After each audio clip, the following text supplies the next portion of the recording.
Chapter 21. When Nightingale finished, the room returned to silence, leaving only the occasional crackle of the candle. Roland looked serious. He finally had a general understanding of the witches.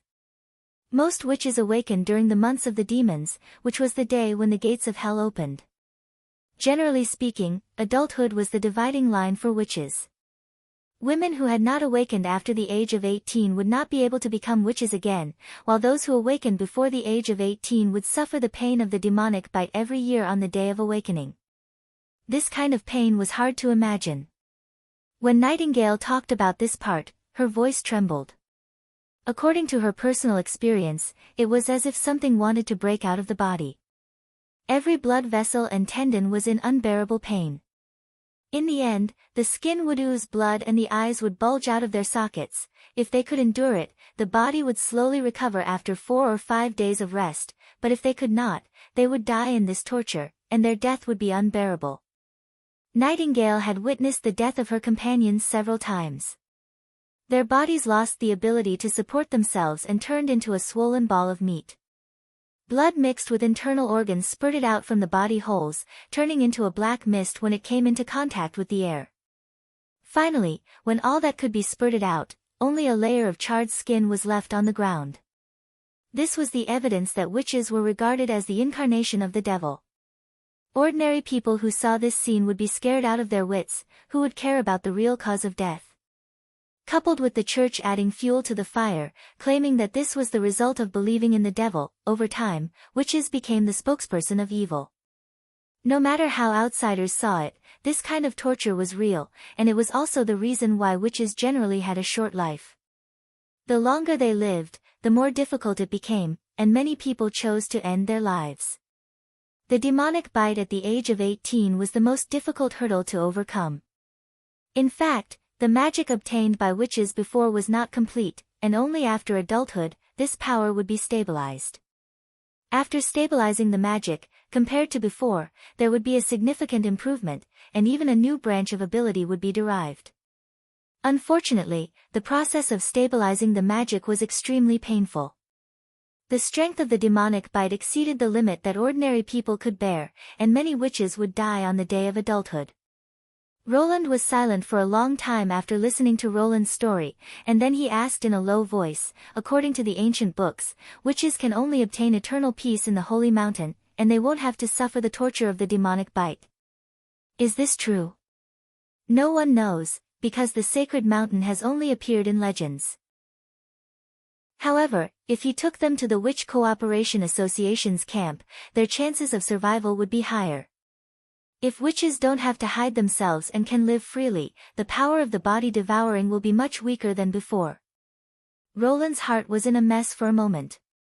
His plan couldn't do without the help of Anna and Nana, but because of his plan, they would have to bear a huge risk. He really couldn't bear it. Finally, he said weakly, "Anna is downstairs. I'll call her over. If she's willing, you can take her away. If it's Nana, I won't see her until tomorrow. Thank you for your understanding. I was right about you." Nightingale stood up to express her gratitude. At this time, Anna still hadn't fallen asleep. When Roland went to call her, she was bending over the table, copying something. Seeing that it was Roland, she looked a little surprised. When she heard that they were going to the prince's room, Anna didn't say a word and obediently followed him upstairs.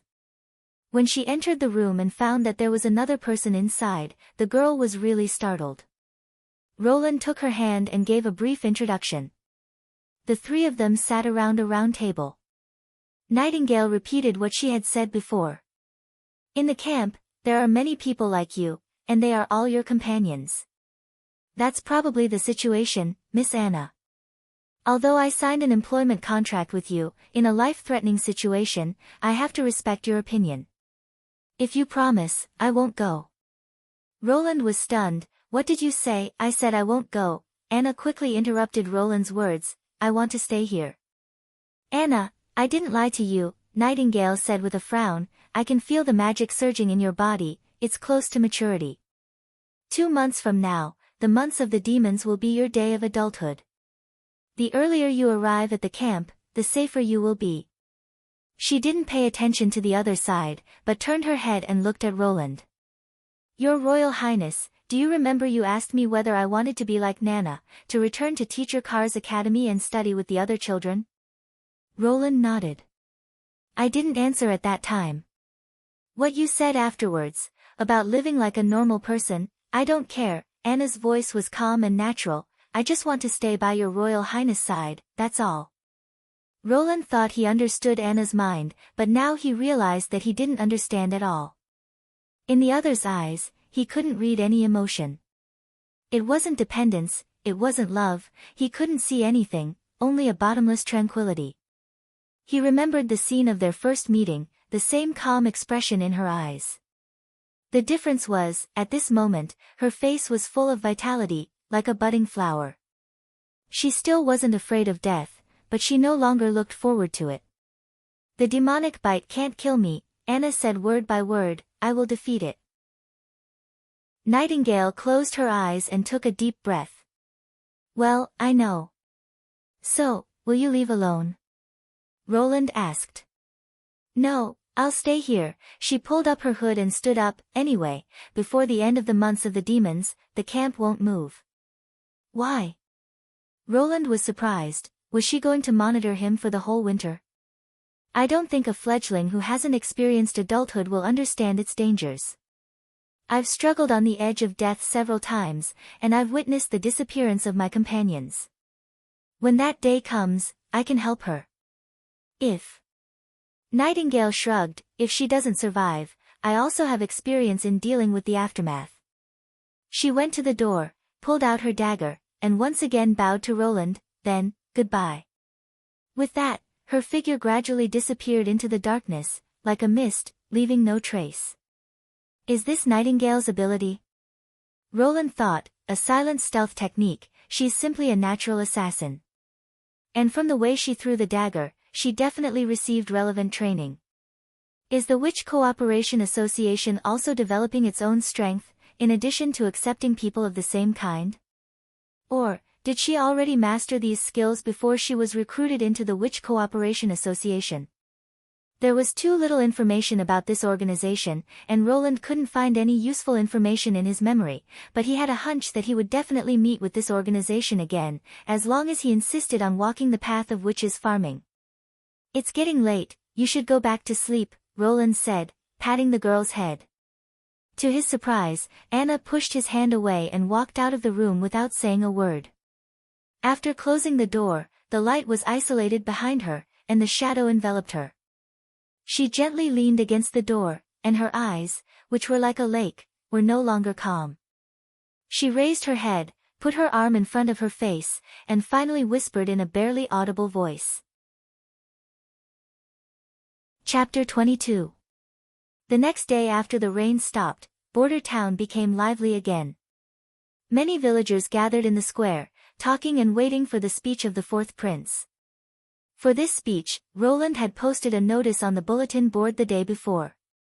Anyone who came to the square to listen to the speech would receive a bowl of wheat porridge and half a piece of bread. For the townspeople, this was equivalent to a free lunch, so the number of people who came to watch the hanging was much more. When it was almost noon, Roland stepped onto the high platform that had been set up. Facing the dense crowd at his feet, he would be lying if he said he was not nervous. In the past, he dealt with computer monitors the most. Even during the meeting, he only needed to applaud from the audience. This was the first time that he had to personally participate in such a big scene. But he had to go. If he wanted everyone to stay in Border Town, he must have a general mobilization. Roland waved his hand, letting everyone quiet down. He had practiced this scene many times, but when he stepped onto the stage, his mouth was still a little dry. My people, good afternoon. I am the fourth prince of Greycastle Kingdom, Roland Wimbledon. At this moment, I have gathered everyone here because I have an important news to tell you. The envoy from Longsong Stronghold arrived here 4 days ago. They came for the ore delivery. As you all know, a month ago, we encountered an unfortunate accident. The North Slope mine cave collapsed. Until today, the mine has not fully resumed production. This accident resulted in only 2 months of ore production in the last quarter. I explained the situation to the envoy, and hoped that he could allocate the full amount of food to border town, and the lack of ore will be made up after the end of the winter. But he refused. There was no room for negotiation, he refused to allocate more food, just like 2 years ago. The crowd burst into exclamations. Obviously everyone had a deep impression of the food shortage incident 2 years ago. And this time, it is obviously worse. The astrologer of Grey Castle told me that this year's winter will be longer than before, and the months of the demons is likely to last for more than 4 months. In other words, this time, everyone is likely to face a food shortage for 2 months. 2 years ago, you lost 20% of your companions, some people lost their brothers, some people lost their children. This time, how much more do you want to lose? No. Your Highness, save us. Someone shouted, and then more people shouted, Your Highness, please, help us. It seemed that preparing a few people in advance was the right choice. Roland raised his hand, suppressing the voices of the crowd. Of course, I will not leave my people, not a single one. You may not know, but the price of wheat and bread shipped from Longsong Stronghold every year is completely different from the ore they shipped. According to the normal market price, 2 months' worth of ore is enough for half a year's worth of food. I have already sold the ore to the merchants of Willow Town, and their cargo ships carrying food will soon arrive at Border Town. In addition to bread, there is cheese, honey wine and dried meat. It's enough for a whole winter's worth of food. Everyone will be full. The squares suddenly burst into cheers. But, this is tantamount to breaking off our relationship with Longsong Stronghold. They won't accept another person, so this winter, we will spend the winter in Border Town.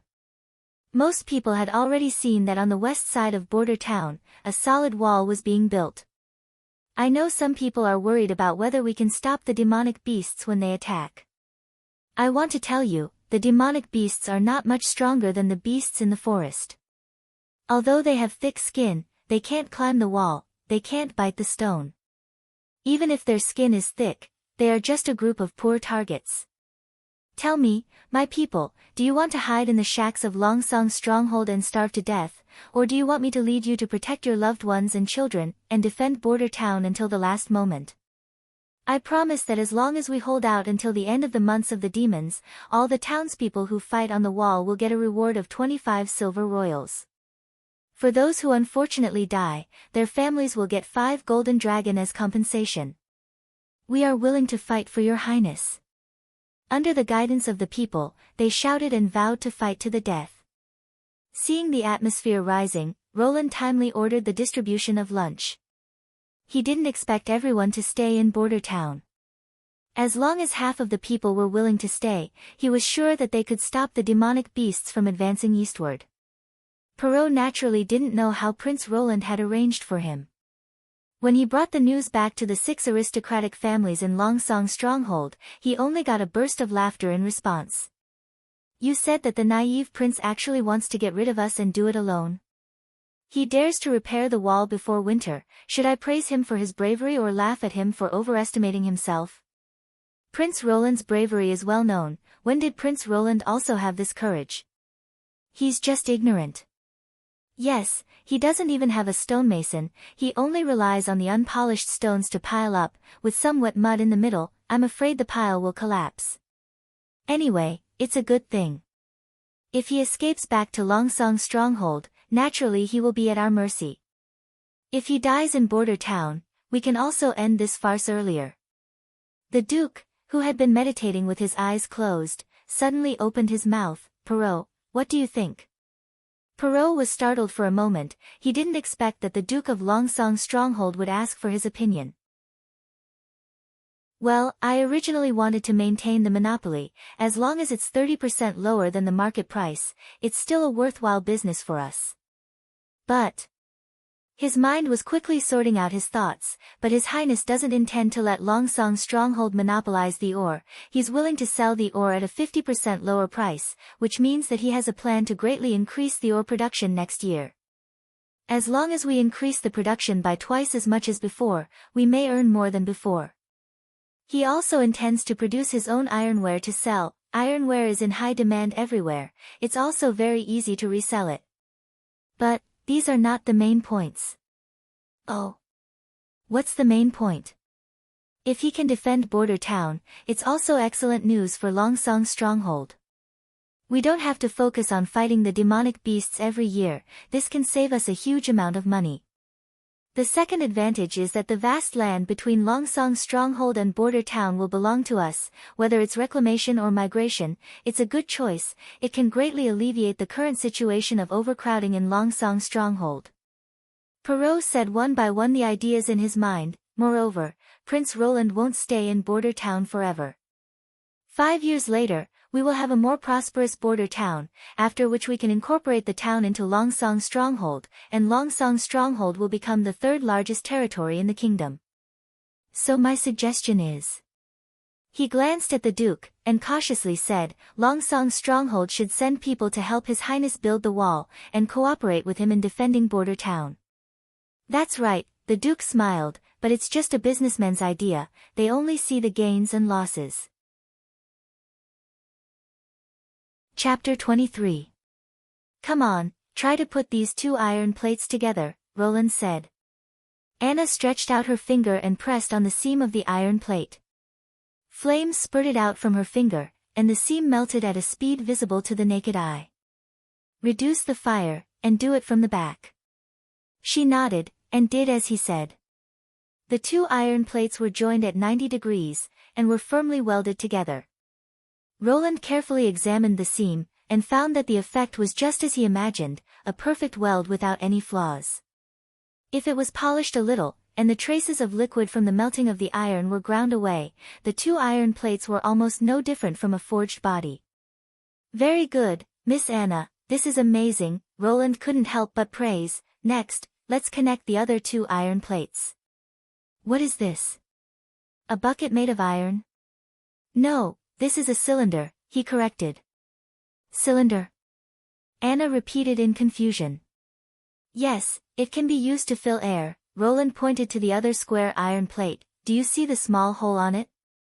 Air enters the cylinder through this small hole, and pushes the piston. The piston is an iron plate slightly smaller than the diameter of the cylinder, it can move freely in the cylinder. Even Anna was confused by so many new words. Then these, cylinders, pistons, what are they used for? To make a machine that can move automatically. The steam engine brought about the power needed for the first industrial revolution of mankind, completely liberating human and animal power. Its schematic was familiar to every mechanical dog. In simple terms, it was an enlarged version of a kettle.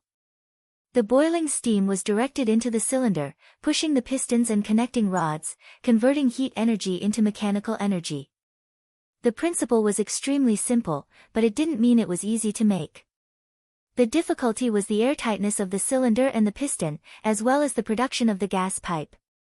Without enough metal processing skills, it was impossible to rely on manual forging to make a qualified cylinder. However, Anna's ability perfectly made up for the lack of craftsmanship. Roland only needed to design 4 iron plates of the same size in advance, let the blacksmith shop cast and grind them, and then use the right angle plate to fix the shape, and then let Anna weld them together, to get an extremely high rigidity square cylinder. With the help of the witches, he didn't have to build a barrel boring machine like the traditional production process, and then process a round cylinder. The same was true for the other large parts, which could be cut into small pieces and then pieced together. In this way, even a small workshop like a blacksmith could work together to produce all the parts needed for the steam engine.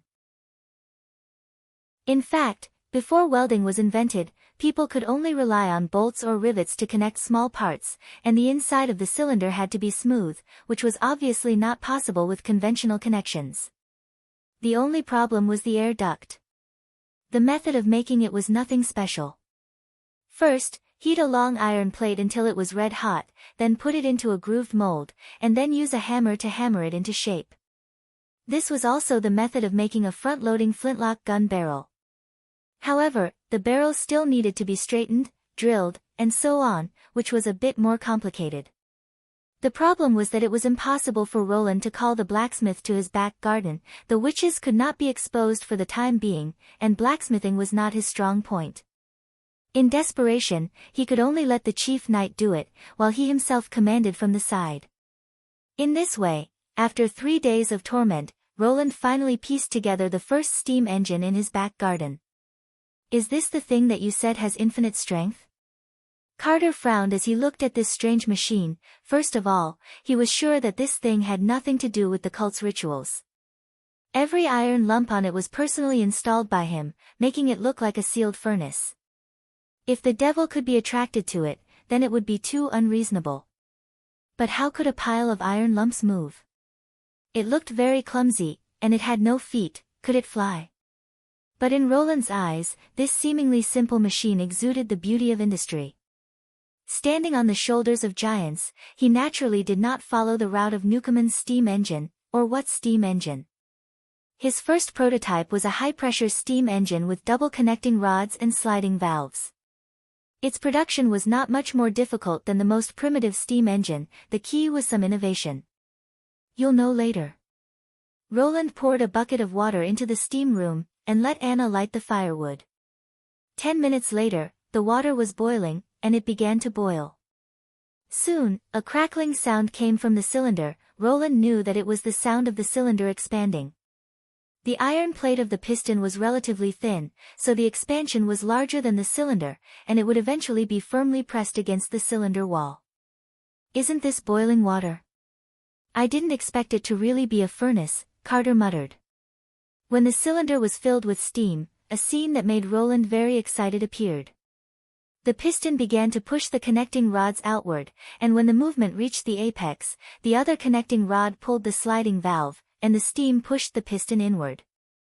The two connecting rods rotated back and forth with the wheel, and with the increase of firepower, the speed soon reached the peak. The machine issued a harsh roar, and the exhaust spat out white gas, with an unstoppable momentum. "This is what you said, the power hidden in nature?" Anna asked blankly. Chief Knight's face was full of disbelief. The last big iron wheel was installed with a lot of effort, but now it was spinning as fast as a feather.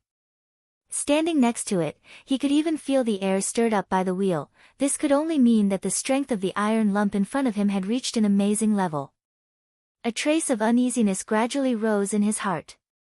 His Royal Highness said that it could replace human and animal power. If it wasn't a lie, when it replaced the horses pulling the chariot, with this brute force, I'm afraid that even 10 knight would find it difficult to resist. It took 15 years to train a qualified knight, but it only took 3 days to make such an iron furnace. Counting the time it took for the blacksmith to build the parts, it would only take a week. It didn't need to be fed, it wasn't afraid of cold and hunger, and it wasn't afraid of arrows and swords. As long as the front was installed with a ram, it could rampage on the battlefield.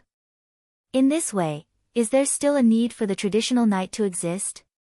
In the evening, when Roland returned to his bedroom, he once again saw Nightingale.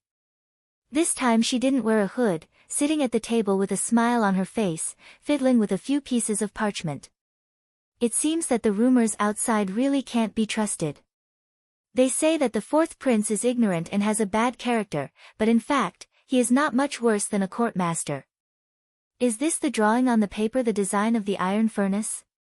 You call it, the steam engine, right? I'll go, can't you give me some privacy? You want to come and go as you please, do you think this is your home?" Roland's heart was full of criticism, but on the surface he still acted as if nothing had happened. "It's a design, but without Anna's help, it's just a drawing." "What can it do?" "A lot, transporting ore, draining water, smelting iron, forging. As long as you need to use a lot of strength, it can play a role." "Then I'll accept it." Nightingale rolled the parchment and put it into her robe. "The Witch Cooperation Association also has people who can control flames." "Hey!" She waved her hand to stop Roland's protest. "Of course, I'm not taking your things for free, you first take a look at this." She put a small white ball on the table. Roland walked over, picked it up with his fingers, and found out that it was actually a roll of paper. He gently unfolded it and glanced at it. "This is a secret letter sent by pigeon," Nightingale said in a joking tone. "The recipient is your maid Tyr, TSK. It seems that your harem is not stable." "I haven't touched her," Roland frowned. Tyr, in his memory this woman seemed to have been with him for a long time. Originally the fourth prince was very interested in her, but failed several times to harass her. Now that he had come to border town, he might as well promote her to the position of head maid and have her serve him personally. Her room was arranged next door. "I didn't expect her to be a spy arranged by my brother and sister." Although this letter was not signed, but judging from the content, it was most likely written by my brother and sister. The letter said that the last failure made the master very unhappy, and that the next time Longsong's stronghold was in turmoil, they would never allow another failure. "Well, in fact, you have succeeded," he thought, "otherwise I wouldn't have become Roland Wimbledon." This letter was unlikely to be forged by Nightingale, because only those who participated in this conspiracy would clearly know the first assassination plan. And if Nightingale wanted to kill him, there was no need to go through so much trouble. "Did you steal it from her?" "Your maid isn't that stupid, she wanted to burn it after reading it." "It's a pity that I happened to be behind her when she read it," she made a swapping gesture. "So, what are you going to do? Do you need my help to deal with it?" Roland naturally understood what she meant by deal. He hesitated for a moment, but finally nodded. "I'll have to trouble you." He really didn't have the confidence to do this kind of thing himself. "If you can, ask for me, who is behind her." Chapter 24. When Roland got up in the morning, it wasn't Tyr who served him, but an old maid. When he walked out of the bedroom, Chief Knight Carter was waiting for him outside. "Your Highness, I have to tell you a piece of unfortunate news," he said in a low voice. "Your head maid died last night." "What?" Roland's eyelids twitched. Although he already knew this would be the result, he still felt a little uncomfortable. After all, this person died because of him. She fell from the balcony of the room. There were no signs of fighting at the scene, and the guards didn't see any outsiders coming in or out. So, it should be an accident that she accidentally fell. The knight reported the results of the investigation, and at the same time looked at Roland with a strange expression. Of course, Roland knew what he was thinking. In Greycastle, it was well known that Prince Roland wanted to take Tyr by force many times. In this era, it was normal for a prince to have sex with his maids. There were few entertainment activities, and almost no nightlife. When they had nothing to do after eating, they would naturally think of making babies. Not only did they make babies, but the princes and the upper nobles would also exchange women, and even gather together to have a baby-making party. So it wasn't just a joke that the noble circle was really messy. Prince Roland was already relatively restrained in this aspect. After it was replaced by Roland, he didn't even touch a woman, except for Tyr. The other maids could be said to be of poor quality. In addition, after crossing over, he had to face the months of demons. His mind was almost filled with farming plans, and he didn't have time to enjoy the romantic life of a noble. "It's really a pity," Roland pretended to be regretful. "Let the old maid who served me this morning take care of Tyr's funeral. She will be the new head maid." Carter nodded, saluted, and left. As soon as Roland stepped into the office, he saw Nightingale sitting on the mahogany table. "Did you get any information?" "Nothing. When she saw me, she committed suicide." Her tone was a little depressed. "It was too fast, without the slightest hesitation." "You didn't subdue her?" Roland walked around him and sat back on the armchair. "I tied her up." Nightingale leaned over and said, "I didn't expect her to hide poison in her teeth. I had to fake it as an accident." "I thought you were experienced, but you still have the nerve to ask for remuneration." "Hey, don't say that. Although I didn't get anything from her, it doesn't mean that I didn't get anything." Nightingale chuckled and placed a folded piece of paper in front of Roland. "I found this in her room." Roland unfolded the paper. It was a letter from home. The sender addressed Tyr as his sister, and the content was just a casual chat. However, he noticed that she mentioned the sea many times, such as how beautiful the seaside scenery was and how she liked to stay on the beach to watch the sunset. At the end of the letter, she asked when her sister would come back. She missed her sister very much. Thinking of the territories of the siblings, Roland asked uncertainly, "Third princess of the port of Clearwater?" "That's probably what happened. Your two brothers can't see the sea." According to my speculation, third Princess Garcia Wimbledon held her sister hostage and used her as a hidden chess piece. Judging from her decisive style of suicide, it was unlikely to be a random arrangement. That is to say, before she was placed by your side, she received at least 2 to 3 years of relevant training. Roland sighed softly. Sure enough, the fight for the throne would not end so easily. Even if he didn't fight, it didn't mean that he would stay out of it. For the throne, his brothers and sisters didn't care at all. Similar things would probably happen again in the future. "Ah, someone's coming. I'll take my leave first, Your Highness." Nightingale teasingly blew a breath towards Roland, and then disappeared in the blink of an eye. Although it was not the first time he had seen it, it still shocked Roland to see it in broad daylight. He hesitated and tentatively stretched out his finger towards the empty table. Halfway through, he was intercepted by a soft hand. "Your Highness, you will make Anna sad if you do this." Well, it seems that her ability is invisibility, not disappearance, Roland thought, otherwise it would be too terrible. There was a knock on the door. "Your Highness, I'm Barav." Roland took back his finger and returned to his expressionless appearance. "Come in." The assistant minister came into the office with a large bundle of files. His butt hadn't even warmed up when he began to report on the state affairs of the past week. Roland also put away his thoughts and concentrated on listening to him. After more than a month of being influenced, he found that he could keep up with the rhythm of the other party. He was no longer dizzy and completely confused. In general, Border Town's financial situation had improved to a certain extent. After selling ore and gemstones to Willow Town, they received nearly 200 golden dragon. After this money was used to buy food and pay wages, there were still 90 left. Barav was also in a good mood. With money in his hands, it wouldn't be too difficult to get through this winter. However, Roland was destined to not let him stay idle. "I want to select a group of people from my subjects to fight against the demonic beasts. From now on, they must gather together and receive training. The instructor will be my chief knight. I will explain the specific situation to him. You have to make a purchase plan. These people must have a strong leather armor and a spear. They must also have 2 sets of winter clothes that can be changed."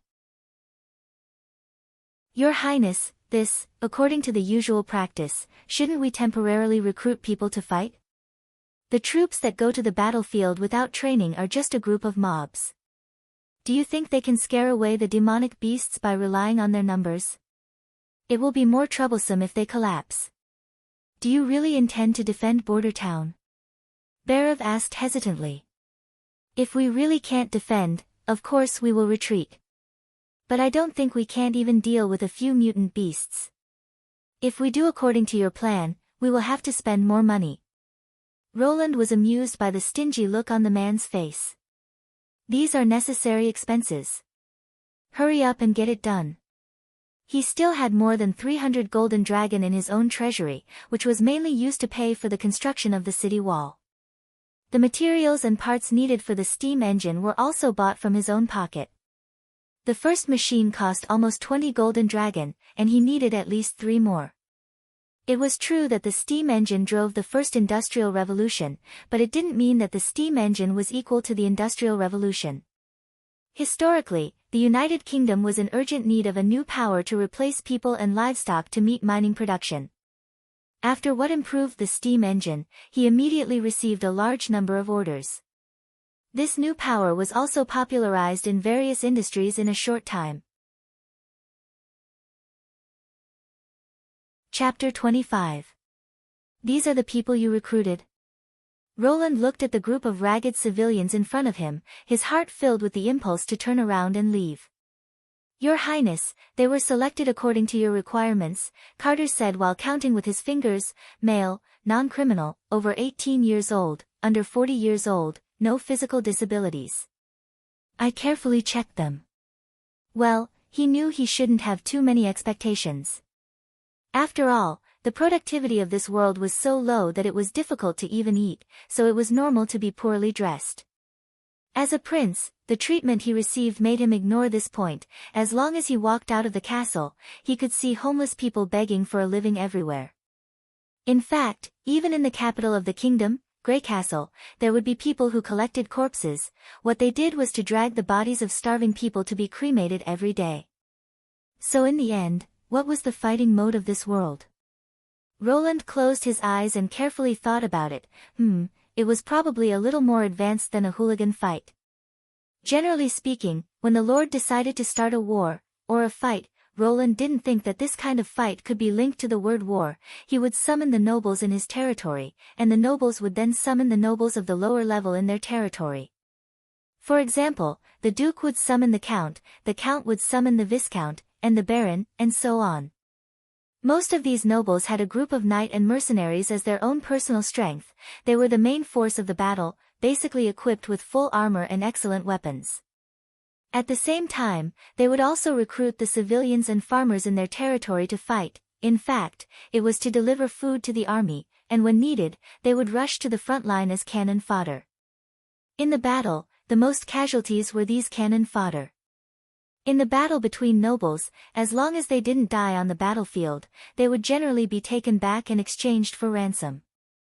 Roland naturally didn't expect the nobles of Border Town to help him fight. In fact, they had nothing to do with Border Town. Most of them were barren and theft by the Lord of Longsong Stronghold, and their territory was also under the jurisdiction of the stronghold. An army composed entirely of civilians, in this era, was a very imaginative thing. They were stupid and ignorant. They could not understand the documents, could not understand the orders, and had never gone through professional combat training. How could they compare to the knight who had been practicing swordsmanship since he was 10? Carter approached Roland and advised in a low voice, Your Highness, this matter was never feasible. Look at them, which one of them can hold a sword? When they encountered demonic beasts, they would probably scatter in confusion, which would affect the stability of the defensive line. I suggest that we hire professional mercenaries from Willow Town or other places to guard the city walls. These people should be left to do some chores. No, I'll use them, Roland refused. He did not have a good impression of those mercenaries who worked for money. Besides, he did not build the army just to deal with demonic beasts. Throughout history, the members of a strong and vigorous army must come from the people. Whether it was the feudal army, the modern army, or the modern army, they had all proved this rule countless times. All right, whatever you say. The knight shrugged. Then I'll start training them how to hold the sword tomorrow. Even though it might not be of much use. Use the sword? No, you first take them to line up and run. Roland suddenly thought that the chief knight might not have experienced this training himself, so he had to change his mind. You call the hunter you found last time, you first watch how I do it. Van experienced more incredible things today than he had in the previous 20 years. He actually saw the fourth prince of the kingdom, His Highness Roland Wimbledon, at a close distance. He walked in front of him and smiled at him. My God, is the prince drunk? 3 days ago, when the fourth prince gave a speech in the square, he knew that this winter would be different from the past. They would not go to Longsong Stronghold, but would spend the long winter here. He did not understand most of the reasons the prince had said, but he agreed with this decision from the bottom of his heart. Van Er's brother had died in the slums of Longsong Stronghold 2 years ago. There was no food for a whole month. He relied on the few copper coins he earned from unloading goods at the dock to buy some black bread to share with his brother. But it was too cold that winter, and the shacks in the slums were filled with air. This little bit of food couldn't even keep his body warm. After his brother fell ill and fell into a coma, he never woke up. In Border Town, at least he had a house made of mud bricks, so he didn't have to worry about the heavy snowfall for several days. He also saw that the dock was full of wheat from other places, which was being moved into the castle in batches. Therefore, when Van heard the news that the fourth prince was recruiting militia, he immediately rushed over. Of course, the reason that tempted him to give up his gravel work and immediately come to apply for the job was the monthly salary of 10 silver royals. This was already comparable to a skilled clay craftsman. He was not young anymore. Next spring, he planned to marry the tavern maid Cheryl, so he had to save more money. As for what the militia was supposed to do, he didn't pay attention to it at all. Anyway, they were either carrying things for the nobles or helping the patrols. They would not climb up the wall to fight against the crazy demonic beasts. The screening process was quite strict, and the eyes of the shining armor knight made Van feel a little scared. Fortunately, his sturdy physique passed the inspection. Many other scrawny fellows were dragged out of the team by the knights. In the end, there were only 100 people who came to apply for the job. But Van never expected that the one who would train them would be His Royal Highness himself. Those who passed were taken to the grassland in the west of Border Town. Behind them was the city wall that was being built, and in front of them was the endless concealing forest. The prince ordered everyone to stand in line, and then went to the side to rest. It had just rained a few days ago, so the ground was still wet with mud. The water seeped into the soles of his feet through the seams of his shoes, which made him feel uncomfortable. Not to mention that the prince had asked them to stand in an unusual way. Their hands had to be vertically attached to the sides of their thighs, and their backs had to be straight. Van only stood for a quarter of an hour before he felt exhausted. This was even harder than using a sledgehammer to break stones. But he gritted his teeth and tried to hold on. Because His Royal Highness had said that whoever moved would lose an egg for lunch. My God, he hadn't tasted an egg for a long time. Apparently, the people around him also thought the same. Although they staggered, most of them persisted. Until the prince announced that they would rest on the spot, Van found that his back was full of sweat, and the whole time he stood was not long, at most half an hour. Those who didn't persist until the end were annoyed, as if they could see the round eggs getting away from them. But Van didn't quite understand, what was the use of them practicing this? Could they carry more bags of dry food just by standing? If it weren't for His Royal Highness who was training them, he would have already shouted. He didn't expect that after a short rest, His Royal Highness would announce a second order that was even stranger. He asked everyone to continue to stand in line, and this time, if no one moved, they would all have an extra egg for lunch. As long as one person gave up, everyone would lose the opportunity to have an extra egg. Van heard the sound of people swallowing their saliva. Hell, is this a popular trick among the nobles of the kingdom? Using a carrot to make everyone run around in circles, he's not a stupid donkey. But in case everyone could do it, wouldn't they have 2 eggs to eat?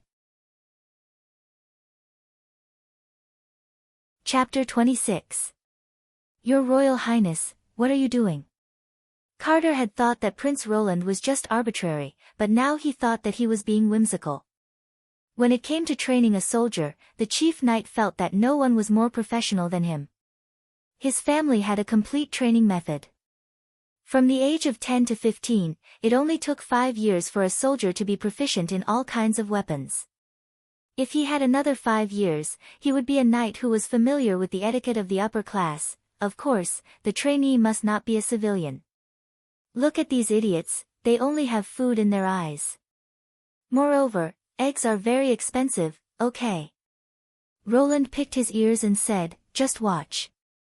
Remember, the training in the next few days should also be carried out according to this method. Of course, there will be some changes in the details, and I will list them one by one on the paper. In the era of cold weapons, a group of qualified soldiers could be trained in 2 or 3 months. Roland did not have this idea at all, and he did not need Spartan warriors who could tear beasts with only underpants. The individual fighting power of the army could not be strong, but they must be disciplined and strictly executed. Most of the time, the strength of a team was greater than that of an individual, which was determined by the social attribute of people. To achieve this quickly, it was probably a good choice to use the military training method and improve it according to the current environment. From his personal experience, it only took him half a month to integrate students from all over the country into a whole. No matter what the process was, the effect was still very obvious. When this group of people thoroughly understood what discipline was, Roland could carry out the next step of the plan. Vanner finally did not get the second egg. This time, the time for standing was twice as long as the previous time, until someone's legs became weak and he could not help but shake from side to side. At this time, Prince Roland announced a rest and ordered the attendants to serve lunch. This successfully diverted people's anger towards the offenders to the food, but it also made Vanner suspect that His Royal Highness did not intend to let them get the second reward. The lunch was packed in 4 large pots and dragged by several carriages to the outside of the town. In addition to food, the carriages also carried many wooden pots and spoons. When Vanner licked his lips and was ready to rush up, the chief knight stopped in front of everyone. His Royal Highness ordered everyone to line up in 4 columns and come up one by one to receive their cutlery. Anyone who disturbed the order would be forced to be the last to receive their food. The crowd squeezed into 4 lines. He was lucky enough to be at the front of the outermost line. Of course, there were also people who expressed strong dissatisfaction with this, and there was a commotion among the team. Soon, the knight and a few guards rushed into the crowd and chased the troublemakers out. Vanner glanced at the leader of the troublemakers, Crazy Fist, the most aggressive man in the town. Usually, he relied on his brute strength to stir up trouble everywhere, but now, he had to obediently squat to the side with a sword pointed at him. Look at his pitiful appearance. He felt that he had figured out His Highness' preferences. That was uniformity. They had to stand in a straight line. They also had to line up for meals. The order could not be interrupted. Vanner had heard from a knowledgeable businessman in a big town that some nobles had a strange hobby, which was to put everything in order. If there was anything wrong, they would force themselves to tidy it up. In Vanner's mind, this kind of person was purely idle and had nothing to do, so they deliberately looked for some trouble to torment themselves. He didn't expect His Royal Highness to be such a person. When the lid of the earthen jar was opened, Vanner smelled a strong aroma. He was almost intoxicated by the fragrant aroma. There was a commotion in the crowd, and at the same time, the roar of His Excellency the Knight came from the front. I probably have to line up again, he thought. Sure enough, Prince Roland asked everyone to line up to receive their food in the same order as when they got the wooden basin and spoon. Although everyone swallowed their saliva and their stomachs were growling, in view of Crazy Fist's example, everyone still lined up obediently. The earthen jar was filled with hot wheat porridge. Vanner was surprised to find that there was jerky in the porridge. Although there was only a thin piece of jerky in the wooden basin, it was still meat. After scooping the porridge, he also got an extra egg as he wished. Vanner almost wolfed down his lunch, and even licked the bottom of the basin. He didn't even have time to bite the egg, and directly swallowed it into his stomach. Because he ate too fast, he accidentally scalded his tongue. Putting down the wooden basin, Vanner patted his stomach and burped. He hadn't enjoyed such delicious food for a long time. What was even more incredible was that he actually felt full. The sweetness of the meat porridge was like heaven and earth compared to the black bread. He even thought, if he could eat such food every day, even if he had to fight against demonic beasts in the front line, it wouldn't matter. After eating, there was a long rest time. Everyone was brought back to the city wall and walked all the way to the camp where the patrols lived in the town. A burly alien man came out from the team and began to teach them how to set up tents. Vanner knew him. There were few people who lived in the old street who didn't know Iron Axe. His superb archery made even the most experienced old hunter in the town gasp in amazement. Wait, Iron Axe was now working for Prince Roland? It seemed that he had seen him staying with the night before. Vanner frowned. What was His Highness thinking? He was a Sandman. Are you really going to appoint a Sandman as the captain? Carter had the same question. He doesn't belong to Grey Castle, and he doesn't even belong to the mainland kingdom. Witches don't belong to Grey Castle either, Roland said disapprovingly, but they all belong to Border Town. Besides, aren't you here to look after them? But, Your Highness, don't worry, Roland patted the knight's shoulder, Border Town doesn't care about their origin. As long as they don't violate the laws of the kingdom, they are still my people. If you are really worried, you can choose 2 more outstanding captains. Anyway, the number of people in this team will expand in the future, so it's not bad to train a few more people with potential. By the way, I have already written the training regulations. Compared to the Sandmen, I think it's better for you to pay more attention to this. Carter took the parchment scroll from Roland's hand and read it from beginning to end. He was suddenly dumbfounded. These training contents were simply unheard of, for example, taking everyone to run laps around Border Town in the afternoon, from 2:00 in the afternoon until the sun went down. The regulations emphasized that everyone had to complete this task, and they were allowed to help each other. If no one gave up, an extra egg would be added to the dinner. Another example was to blow the whistle at night when the wolves passed, so that everyone could put on their clothes and gather in the shortest time possible. With this kind of tossing and turning, I'm afraid the team will disperse in a few days. If the first few rules were slightly understandable, the last one made Carter completely confused. Every day after dinner, everyone will go to Mr. Carr's academy to receive cultural training. Your Highness. What do you mean by cultural training? Are you going to teach them to read and write? I hope so, but the time is too short. At most, I can only teach them some simple words and numbers, so that they can read and write commands. I will personally explain this to Carr, you just need to take them there. But, why do you want to do this? This is of no help in the fight against the demonic beasts. Chapter 27. The weather was getting colder day by day, and Roland also got up later and later. As the ruling class, he certainly had the right to sleep late.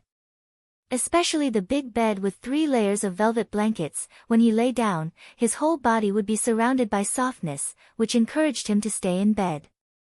When Roland finished washing up and walked into the office, Nightingale was already there waiting for him. Well, your breakfast, I ate half of it while it was still hot, and now it's cold, she pointed at the half of the bread on the table, as if she was the owner of the place. Didn't anyone teach you to be humble in front of the prince? Roland reached out his hand to push away the plate and sat back at the desk. I remember that at the beginning you were still very polite. He sighed from the bottom of his heart. He really didn't see that this girl was actually a familiar person, not accompanying Anna, but running to his office to stroll around. Before, she would hide her figure, but now as long as there were no outsiders, she would openly wander around the office, even without a hood. Like this? She jumped off the table and bowed impeccably. You have been getting up later and later recently. I saw that breakfast was just sitting there, so I helped you a little.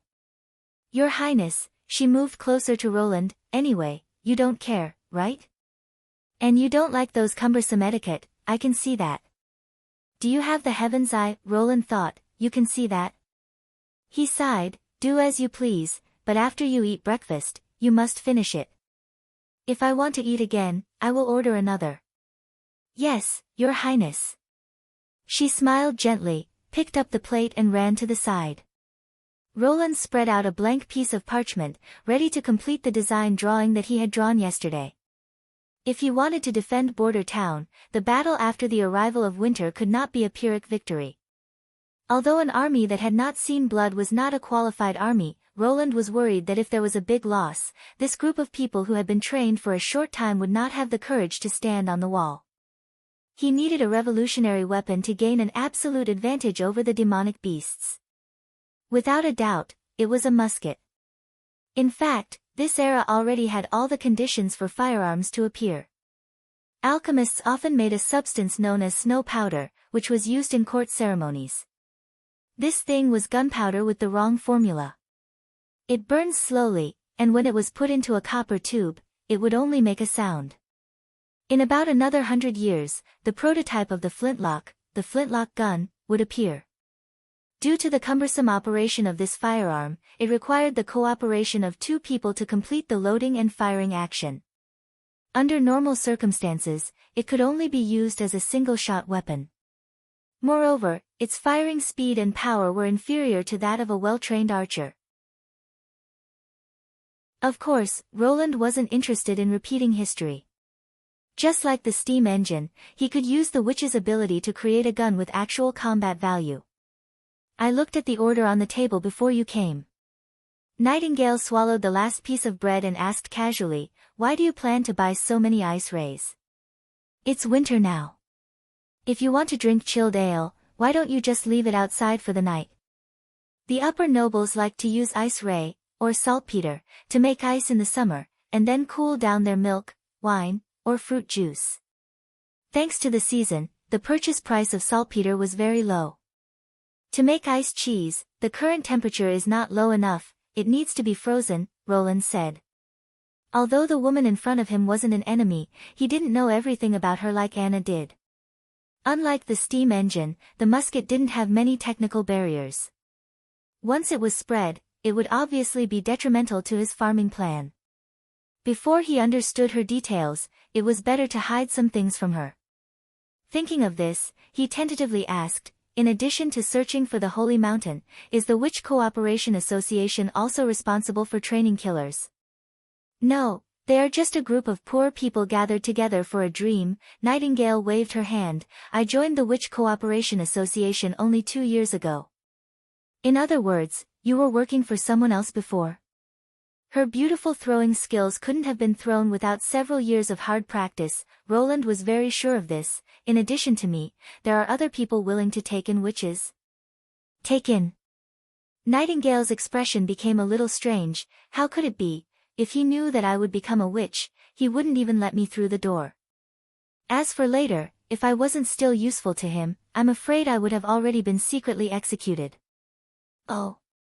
Can you tell me about it?" Nightingale smiled and shook her head, but this time there were some unknown emotions in her smile. "Your Royal Highness, when the time is right, I will tell you. I know what you are worried about, please rest assured, I was already free 5 years ago, I don't need to work for anyone anymore." Negotiation failed, it seems that my charm attribute isn't high. But her answer also confirmed my thoughts. At least 5 years ago, she had done some things for someone that couldn't see the light of day. Fortunately, his use of Nightingale seemed to be a coincidence, and not like me, who intended to recruit witches. Roland didn't ask again, he lowered his head and continued to draw his own drawings. To his slight surprise, Nightingale, who usually loved to come forward, had become quiet at the moment, and only the sound of the burning fire could be heard in the room.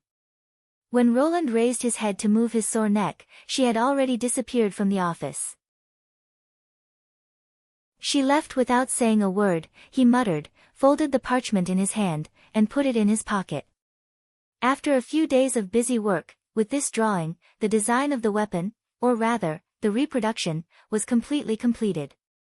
The weapon he planned to make was the famous flintlock.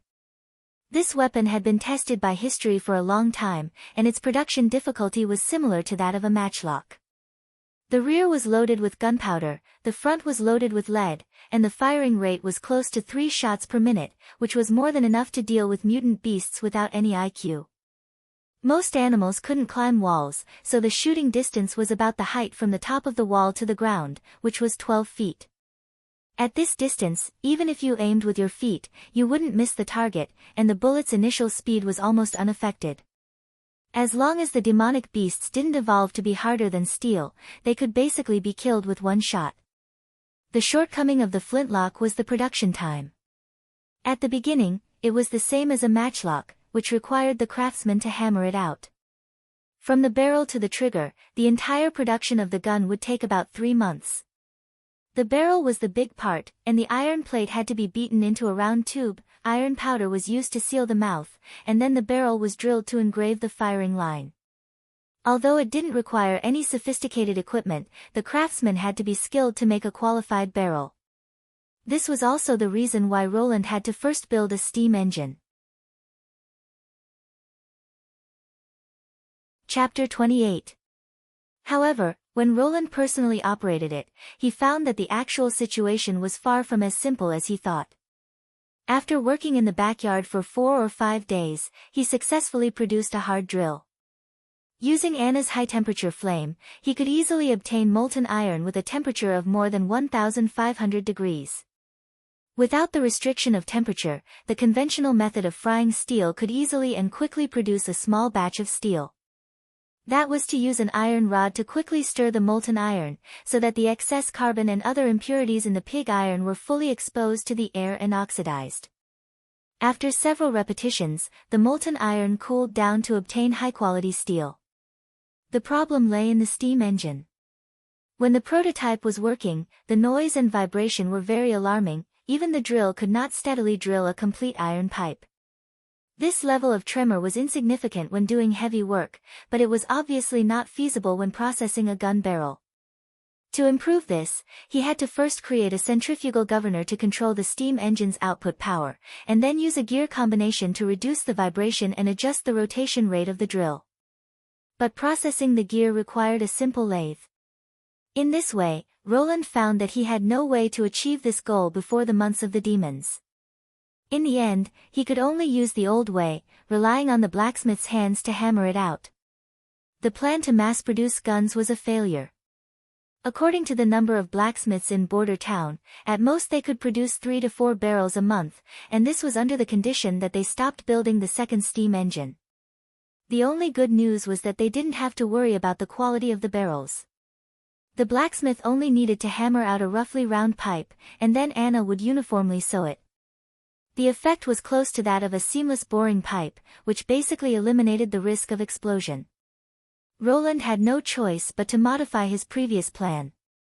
He originally intended to recruit the hunters of Border Town to form a gun team. Most of them were proficient in archery, whether it was a bow or a crossbow, they were both handy weapons.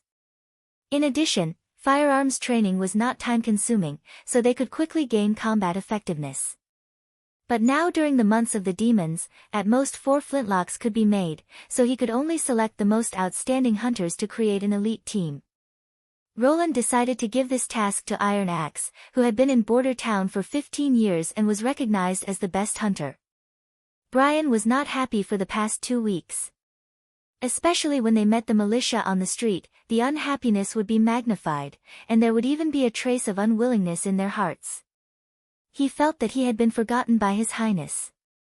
A month ago, when he was summoned by the chief knight, he was filled with excitement. To be in close contact with the 4th prince and to be personally questioned by His Highness was such a fortunate and glorious thing. He had grown up in Border Town. Although he came from an ordinary hunter family, he had relied on his own ability to become a patrol captain. He knew that he couldn't rely on his family to become a knight, so he could only wait for an opportunity to make contributions and receive the title of a superior.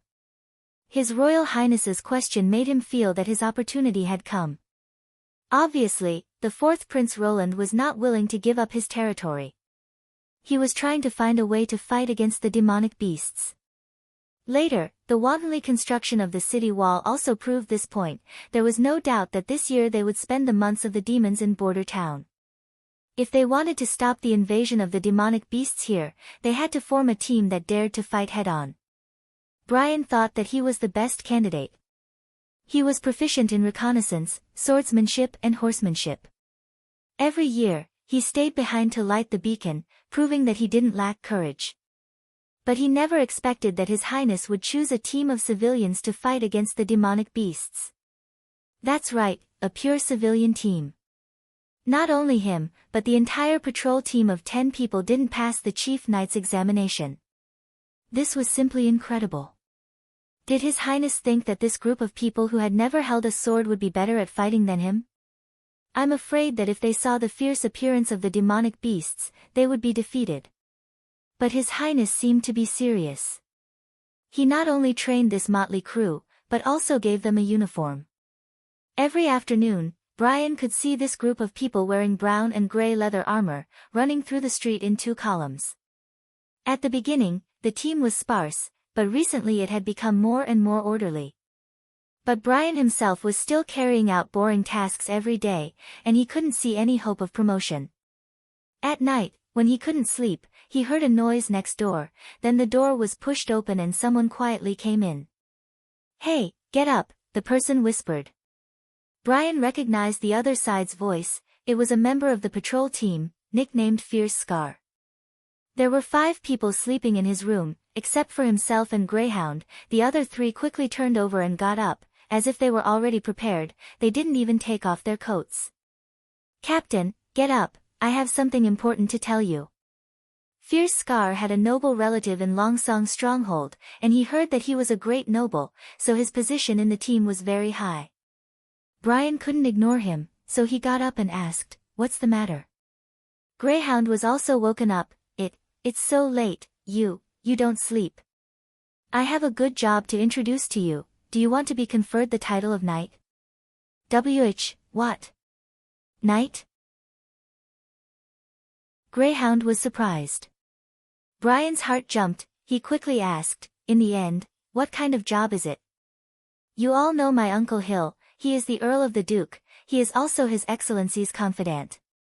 He told me this news personally," Fierce Scar said in a low voice. "The 4th prince is ready to leave Longsong Stronghold alone, which made the Duke very unhappy. He decided to let the prince know, who is the master of the Western Territory." Difficult, don't tell me, you plan to assassinate." Greyhound was nervous. He stuttered even more. A short sentence could not be completed for a long time. "How is that possible?" Fierce Scar sneered. "He is a prince. If he dies, even the Duke can't protect us." "I said, this is a good job." Brian subconsciously felt that this deal was certainly not as simple as he claimed, but the temptation of being conferred the title of knight was too big. He couldn't help but open his mouth. "Let's hear it." "Food." Without food, he can only obediently roll back to Longsong Stronghold. This job was promised by the Duke. "As long as we can successfully burn the food bought by the 4th prince, he will hold a knighthood ceremony for us, and also give us a fief in the east of Longsong Stronghold. This is a once-in-a-lifetime opportunity, Captain, what do you think?" You are crazy." "His Highness, didn't His Highness say, this year, the months of the demons is likely to last for more than 4 months, if you burn the food, what will we eat?"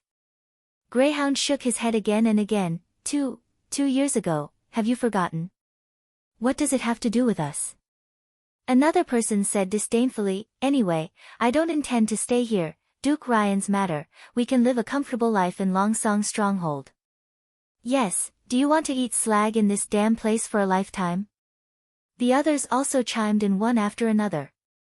Hell, they had already colluded. Brian's heart turned cold, except for Greyhound and himself who grew up in Border Town. Most of them came from all over the kingdom. They simply didn't have any nostalgia for the town.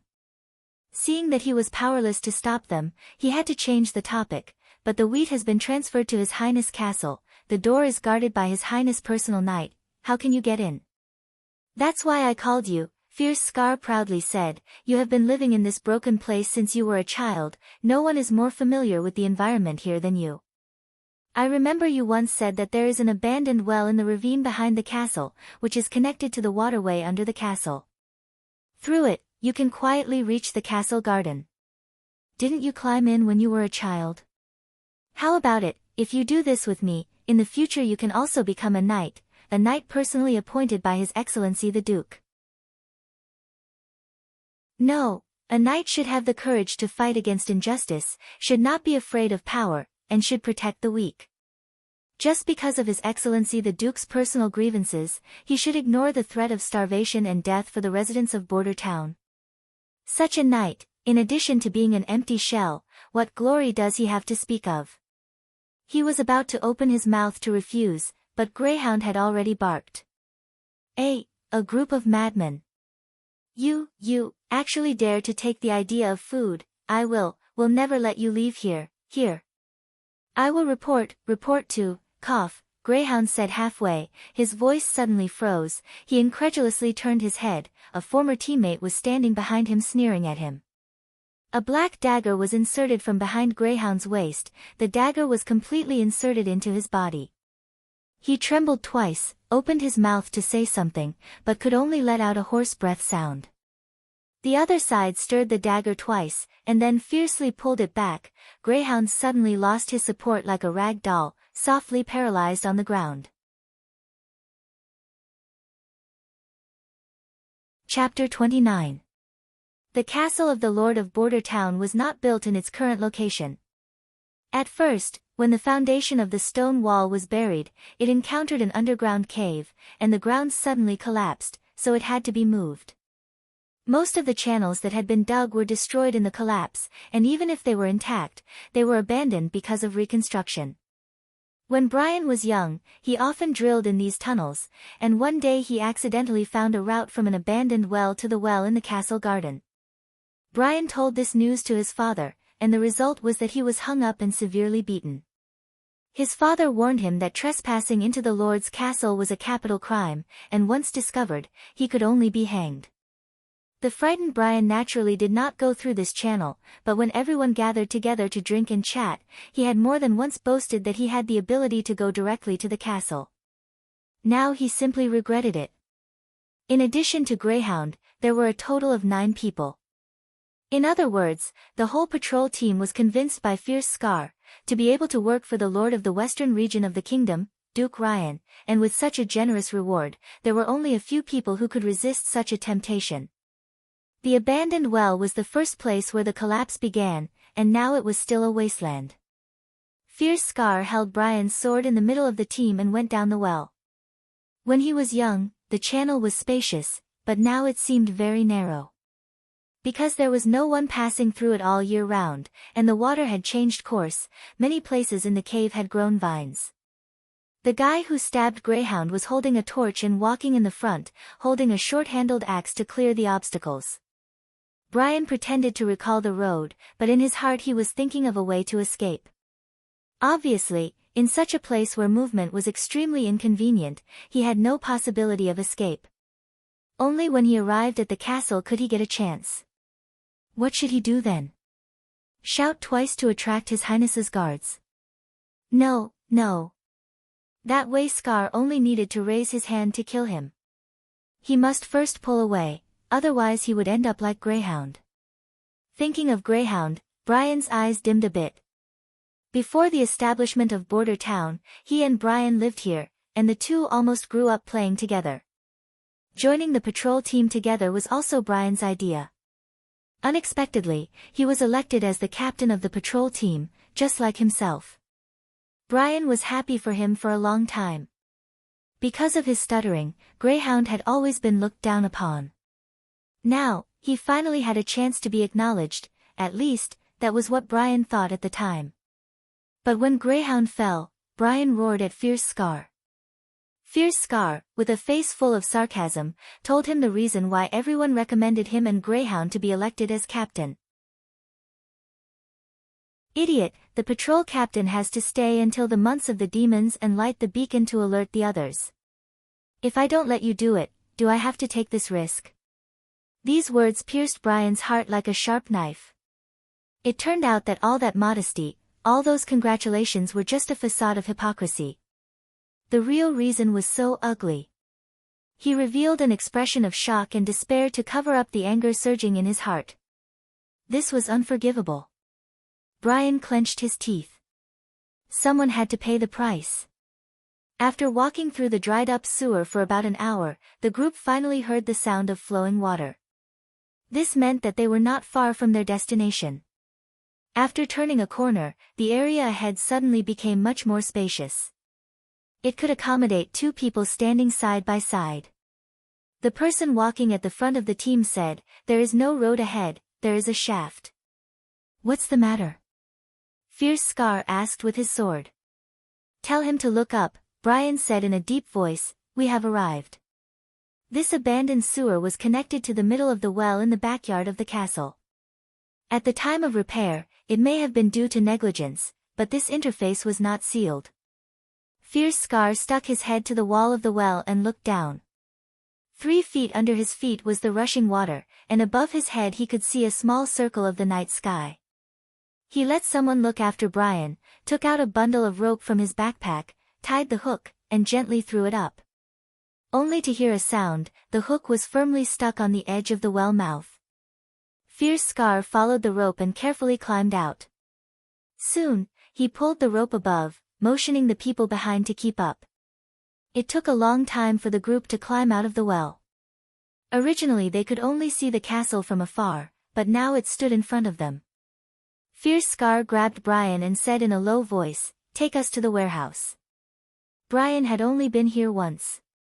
Although his memory of the castle was blurred, he still quietly led the group, pried open the lock of the wooden door closest to the well, and drilled into the castle. At this time, most of the people in the castle had fallen asleep, and the oil lamps hanging on the walls of the aisle had all been extinguished. In the darkness, someone in the team lit a fire. The weak fire could only illuminate the nearby area of a few feet. Brian knew that the opportunity he was waiting for had come. When the team came to a fork in the road leading to the basement, he aimed at the stairs that extended downwards, and suddenly pounced over. Although the person guarding Brian had been paying attention to his movements, this leap was too fast. Before he could react, the person let out a muffled groan and was knocked down together with Brian. Falling down the stairs, the two people instantly left the range of the fire and disappeared into the darkness. Damn it! Fierce Scar immediately pulled out his dagger and jumped to chase after them. He thought that Brian would use the darkness to play hide and seek with him. He did not expect that the other party did not escape, but stood quietly at the bottom of the stairs, as if waiting for him. Fierce Scar noticed that his accomplice was lying motionless on the ground. And in Brian's hand was that man's weapon. "Idiot, do you think you have a chance to win?" Fierce Scar maintained a vigilant posture, waiting for the others to come down before he snapped, "We still have 7 people, and you only have 1. Brian did not answer. He no longer needed to suppress his anger. He raised his sword and slashed, as fast as lightning, fiercely chopping Fierce Scar's sword edge, sparks bursting out. Not waiting for the other side to assume the next round of posture, his straight stab had already pierced Fierce Scar's shoulder. Fierce Scar screamed in pain and fell back. Another person stepped forward and blocked Brian's pursuit. This was an excellent place to attack. The narrow aisle made it impossible for the opponent to play their advantage in numbers. As long as he stood in the middle of the aisle and faced the enemy, the other side would not be able to do anything. This place could not accommodate 2 people side by side wielding their weapons. In terms of swordsmanship, Brian was confident that he would not lose to anyone in the patrol team. When this group of scum was lazy, gambling, and indulging in the bar, he was still honing his fighting skills.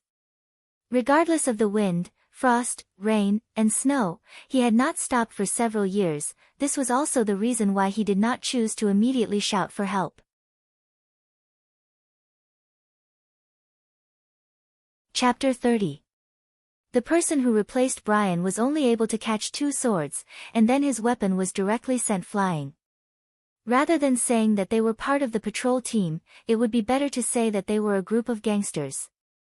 Brian thought angrily, in addition to extortion and blackmail, what have these people done? He and Greyhound had meticulously executed the task given by the Lord, and had become an anomaly in the team. But, it was this group of waste. In order to rely on the stronghold, they did not hesitate to harm the town, and killed Greyhound, using extremely despicable means. Unforgivable. He brandished his sword to chop the neck of his frightened opponent. At this moment, a shadow pierced out from under the target, and in the blink of an eye it was close to Brian's heart. This attack was too hidden, and when he noticed it, it was already too late to block. In desperation, he fiercely kicked the ground, and his body bounced back. At the same time, he felt a stabbing pain in his chest. After rolling 2 laps, Brian stood up and immediately put on a defensive posture. The sneak attack just now had only pierced his coat and skin, but fortunately it was not a big deal. The key was the person who stabbed him. In his impression, there was no one in the patrol team who had such swordsmanship. "Hey! You actually dodged." The man pushed away his teammate who had lost his weapon, and step by step came forward. Under the light of the fire, Brian found out that he did not know the other person. He was not tall, but his hands were too long, and if they hung down they would almost reach his knees. His face was also unfamiliar, and Brian swore that he had never seen such a face. You are not a member of the patrol. Who are you? Although he did not have much contact with the 5 people next door, but he always recognized them. The guy in front of him had obviously replaced one of them, and followed the team into the castle. It was not surprising that he did not find him in the middle of the night, but it was impossible for Fierce Scar to not find him. Since they were not surprised, then there was only one explanation: this guy was deliberately arranged by Fierce Scar. You have already guessed the answer, why ask me? He smiled indifferently. Anyway, you are going to die soon. Damn, he hurt me. Fierce Scar hatefully said. Viper, quickly cut off his hands and feet, I want to slowly drain his blood. I'm sorry, Mr. Sills. I must complete the mission given by the Earl first. Before he could finish his sentence, the guy known as Viper approached him. The angle of his attack was tricky and strange. Coupled with his extremely long arm span, Brian fell into a bitter struggle. He was forced to retreat again and again, unable to find a chance to fight back. I was too careless. Brian was a little anxious. They had been fighting in the underground passageway for so long. The people above should have noticed, right? Originally he planned to personally take revenge for Greyhound, but now he only hoped to hold on for a little longer, waiting for His Royal Highness Personal Guard Knight to come and encircle this group of villains. You seem to be expecting something. Viper suddenly paused his attack. I'm guessing you're waiting for the prince's men to come and save you. Unfortunately, this kind of stone castle was different from the usual taverns and hotels. The entire floor of the house made of wooden frames would creak when someone was having fun. As long as the door is closed, even if you yell at the top of your lungs, they won't hear anything. Brian couldn't help but stare blankly. Viper was waiting for this opportunity. He kept his sword in a downward position to paralyze his opponent. His other hand was slightly raised, and he pulled the trigger of the crossbow hidden in his sleeve. An index finger-long arrow was shot from his sleeve. Brian only heard the soft buzzing sound of the bowstring. The arrow had already entered his lungs. An unbearable pain exploded in his chest. Brian threw his sword at the snake that was pouncing on him, turned around and ran away. But the blood that leaked from his lungs quickly rushed into his trachea, making it difficult for him to breathe. He didn't run far, when Brian tripped on the threshold and fell heavily to the ground. Viper quickly caught up, wanting to end his opponent, but he was stopped by Fierce Scar. Let me do it, he gnashed his teeth and said, I want this guy to know the consequences of stabbing me. Viper's face flashed a trace of coldness, but in the end he stepped aside and said, do it quickly, don't forget our business. Fierce Scar grabbed Brian's hair and growled at him, believe me, you will die a painful death. Brian wanted to spit a mouthful of blood on his opponent's face, but his whole body's strength flowed out like water. He knew that he didn't have long to live. The regrets of the past rushed into his heart, such as the wife he didn't know, such as the night dream that couldn't be realized. But the most regretful thing was, he couldn't avenge Greyhound. Wait, what is that? He blinked and saw a woman sitting on the box in front of him. Although in the dim light, he couldn't see the other person's appearance clearly, but the exquisite figure showed that she was undoubtedly a woman. Hell, is this an illusion? When he fell into the room, he didn't see anyone inside. Did the gods in heaven hear his complaints and deliberately create an illusion to comfort him? Hey, you guys are fighting in other people's territory, and you still want to kill people in front of me, I'm afraid it's not appropriate, right? Brian felt Fierce Scar's hand tremble, and he suddenly let go of his hair. The sound of weapons being unsheathed came from all around, and several people shouted at the same time, who are you? Their reaction was too. Wait, Brian's consciousness was hazy, was what he saw not an illusion? Of course, I'm from here, the woman jumped down from the barrel, bent down and patted the dust on her robe. In the dim light of the fire, Brian saw a strange pattern embroidered on her robe, 3 juxtaposed triangles, and a huge eye embedded in the center. The outline of the eye reflected a little golden light under the illumination of the fire. What about you? Did you sneak in from the gutter? Her voice was crisp and sweet, but without any emotion. This is not common sense. No one should be so calm when seeing a murder scene. Viper was also aware of this. His expression was dignified. He slowly circled to the side of the other person, and suddenly raised his sword to stab. The woman didn't even turn her head, she lightly waved her hand. Viper didn't even see her weapon, he only felt a cold wind brushing his body. With a scream, Fierce Scar couldn't believe his eyes. He saw Viper rush forward and quickly retreat. The place where he originally held the sword was empty. His arm, along with the sword, fell to the ground.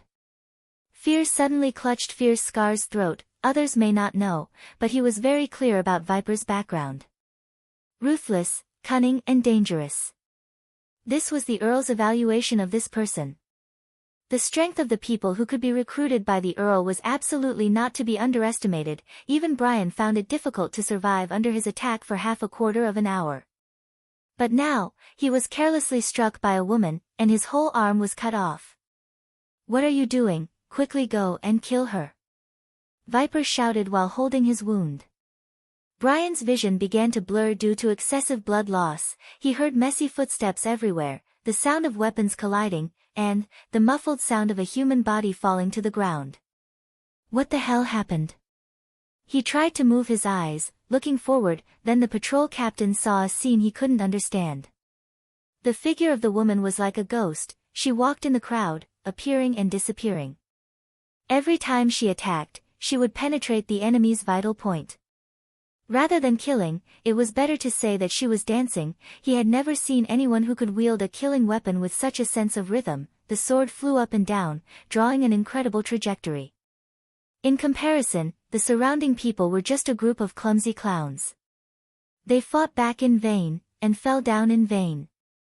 Eventually, she was the only one left standing proudly.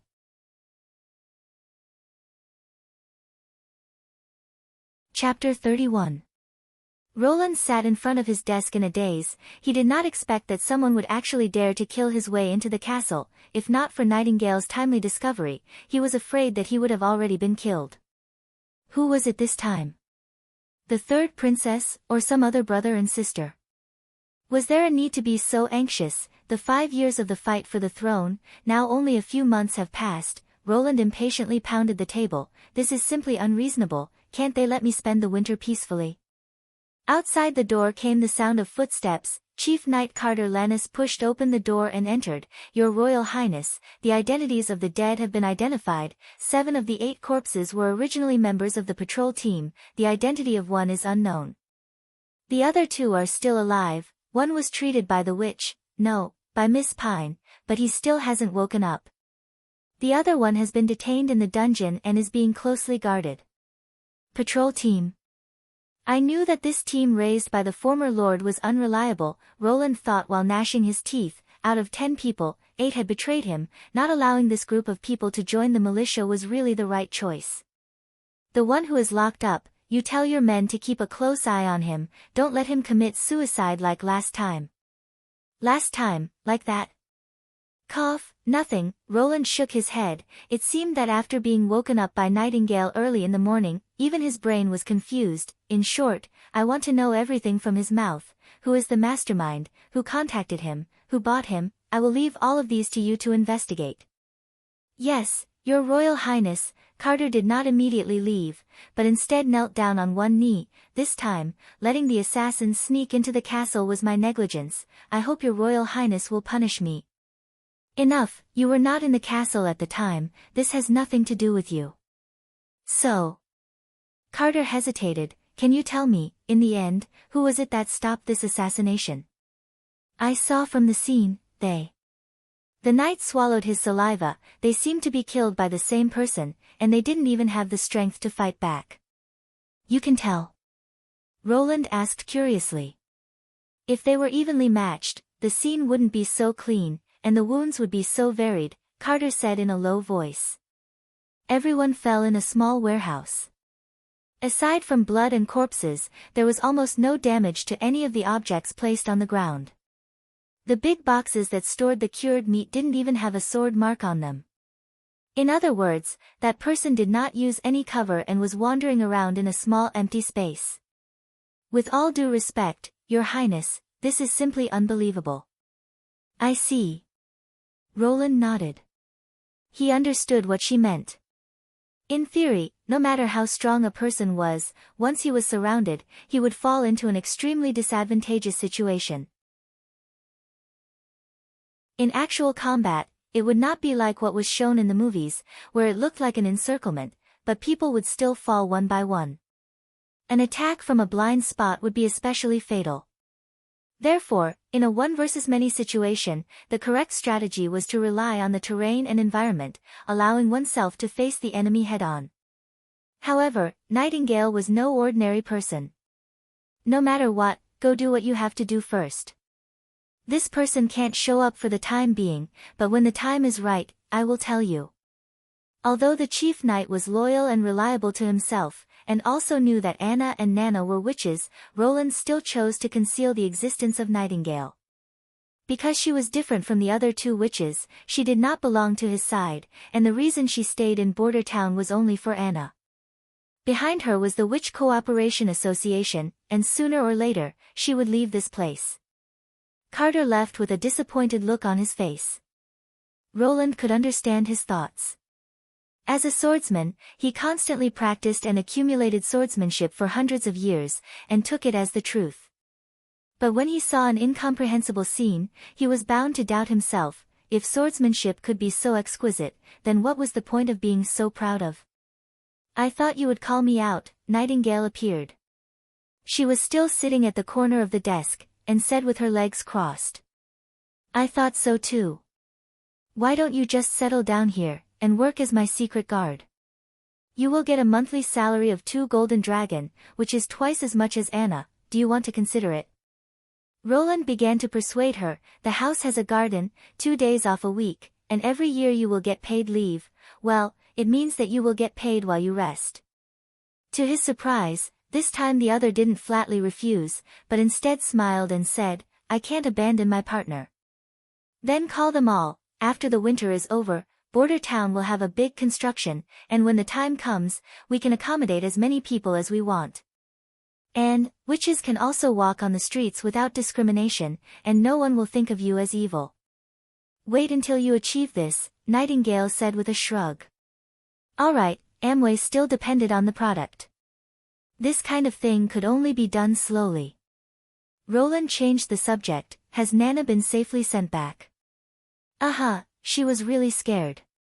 The prince sighed. He was woken up by Nightingale in the middle of the night, and after seeing the scene, he almost vomited.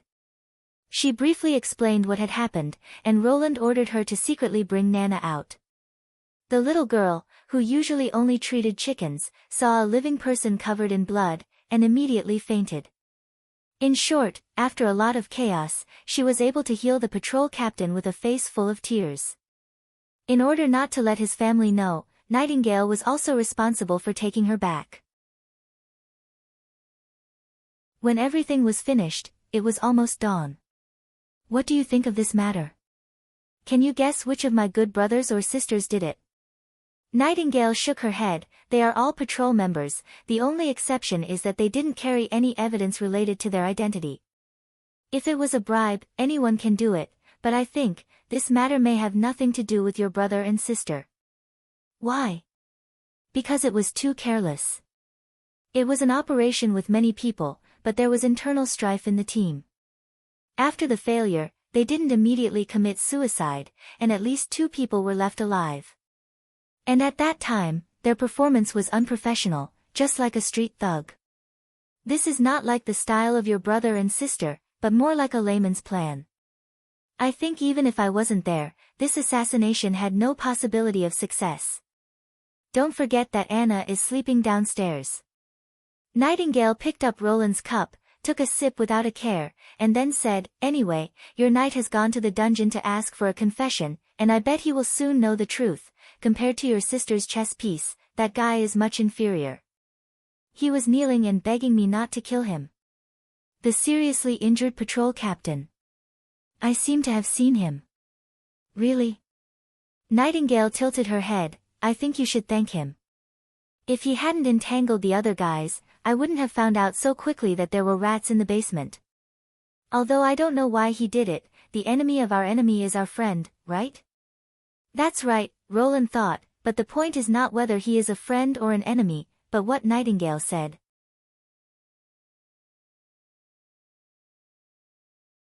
Chapter 32. When Brian woke up, the first thing that came into his eyes was the gray ceiling. The sunlight shining through the window was somewhat dazzling. He slightly closed his eyes, and then opened them again. The scene in front of him was still the same. It's not a dream, he thought, I am still alive. He tried to move his body, but found that he could only shake his fingers. His whole body seemed to be drained of strength. Then he heard someone shout. He woke up. Go and inform His Royal Highness. His Royal Highness? Brian felt that his brain was stuffed with paste. His thinking was much slower than usual. That's right, how did he faint? It seemed that he was stabbed in the chest by a poisonous snake, and was soon going to die. At the last moment, a ghostly woman suddenly appeared, and in an incredible way defeated all the enemies. Soon a maid reached out and lifted him up, sitting on the bed. Another person brought a basin of water and helped him wash his face.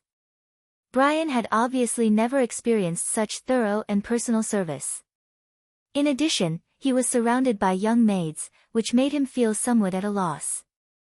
Fortunately, this awkwardness did not last long. When the fourth prince entered the room, everyone bowed down. Brian felt a surge of heat in his heart. He had too many questions to ask, but he did not know what to say first. Roland nodded and said, I already know about your deeds, Brian. You are a well-deserved hero.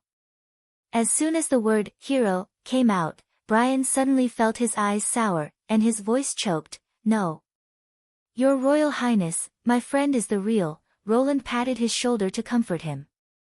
Just as Nightingale had predicted, after Fierce Scar was dragged to the torture chamber, he didn't even wait for the warden to make a move.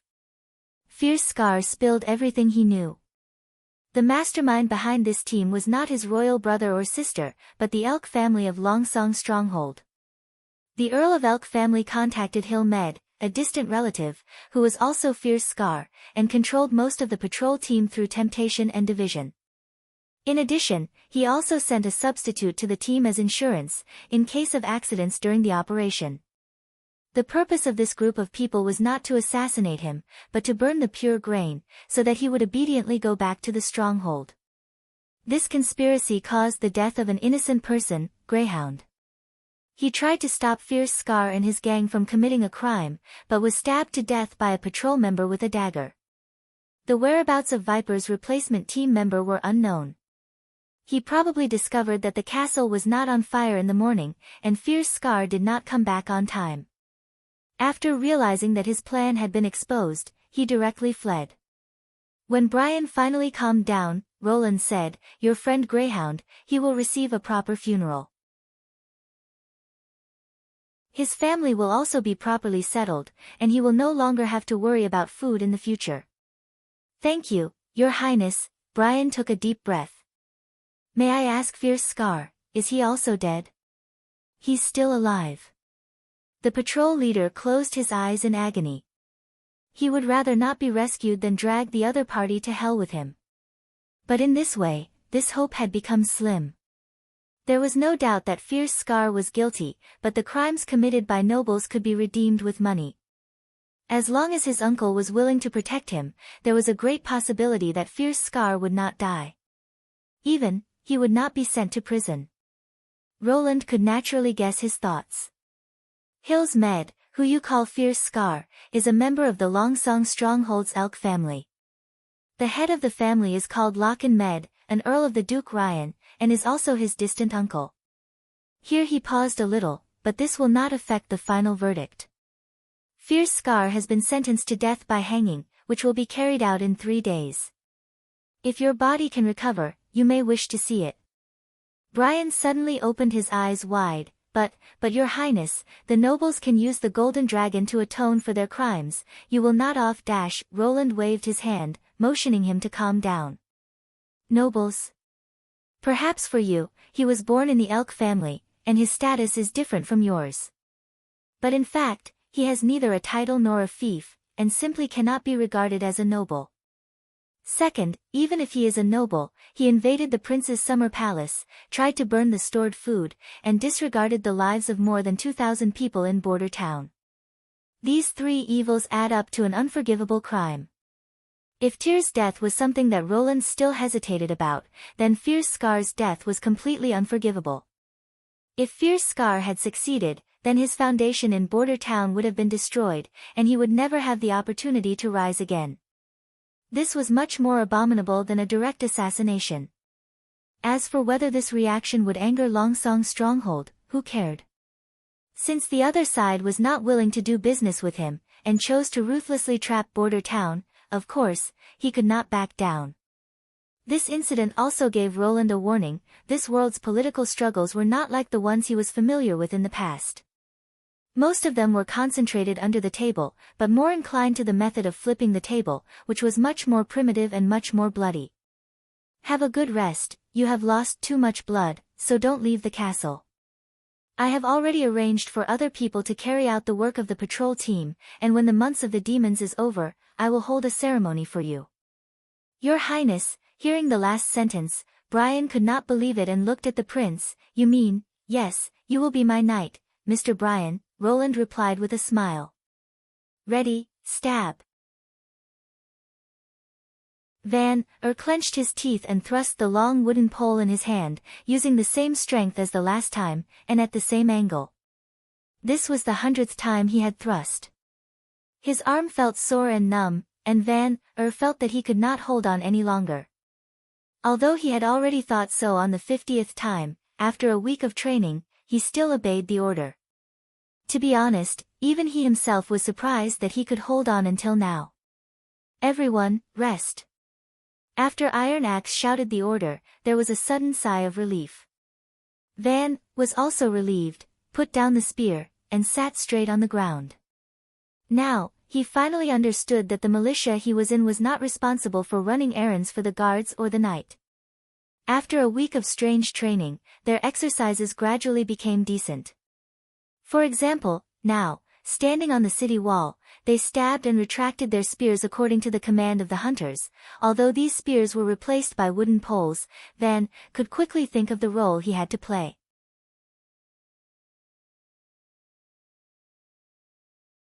Chapter 33.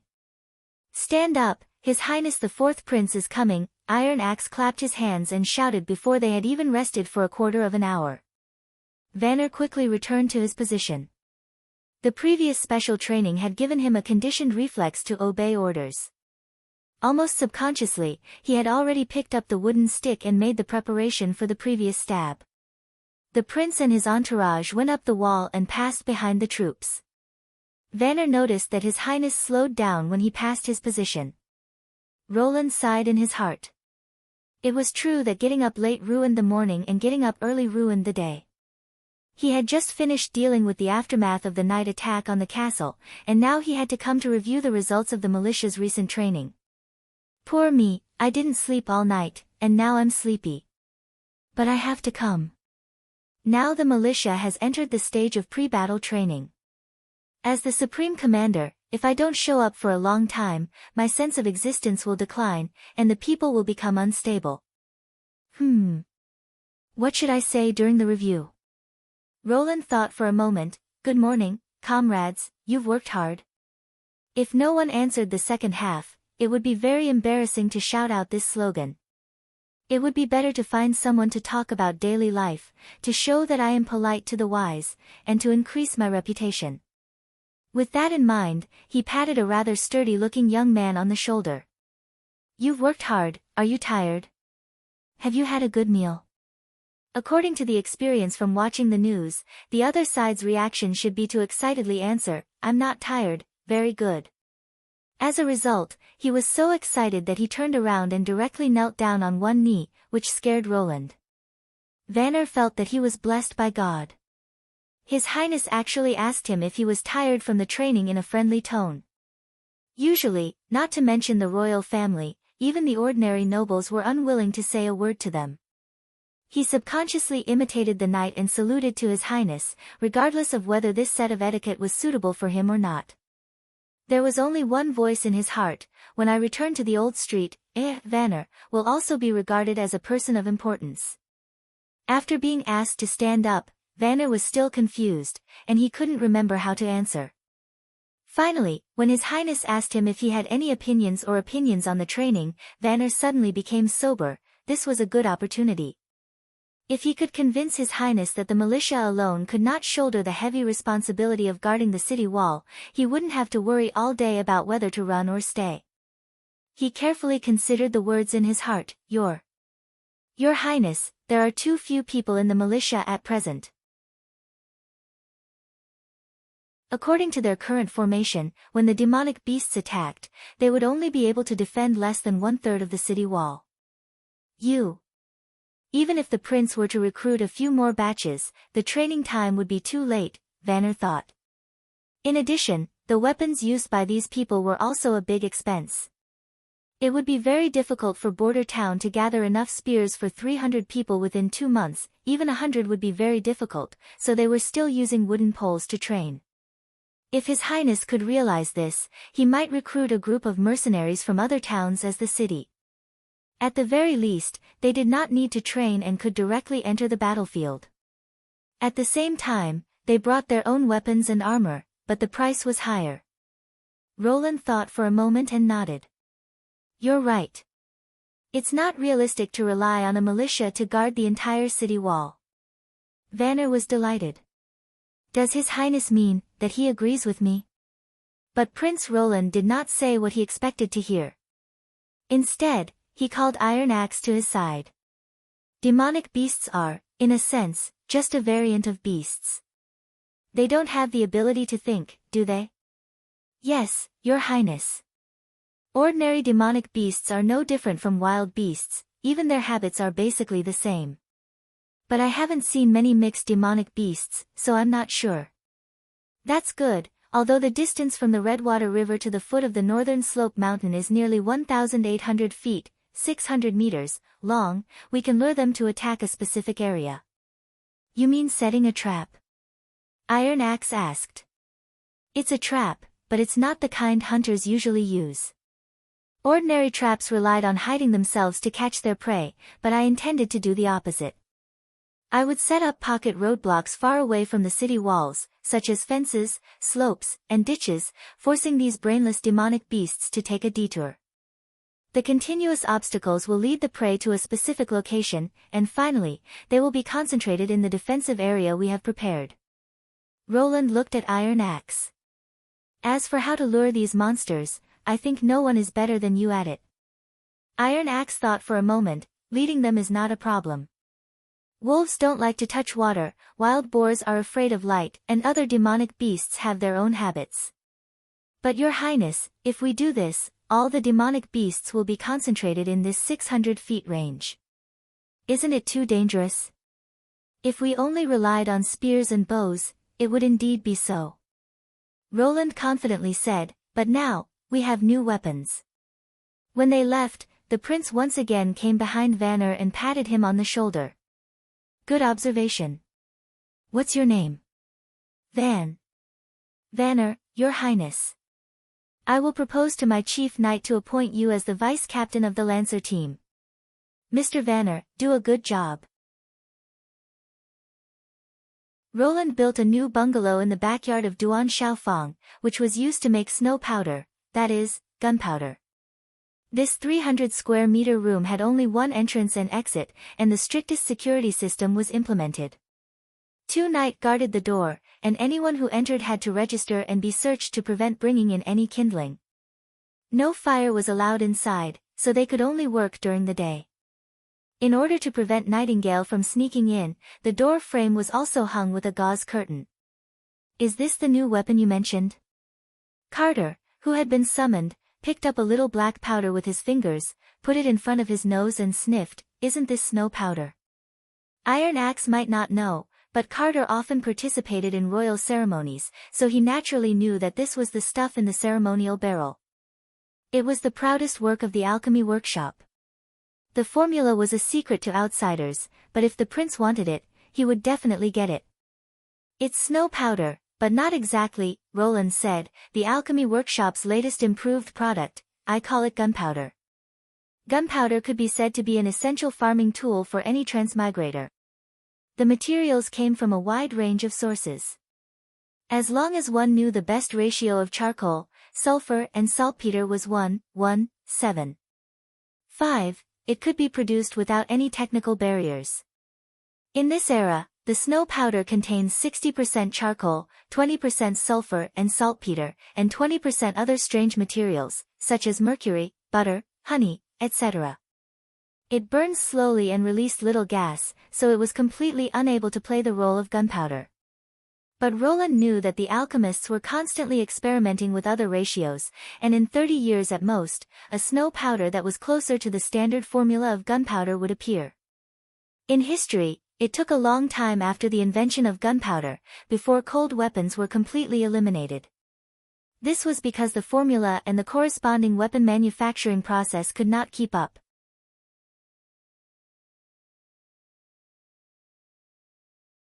Chapter 34.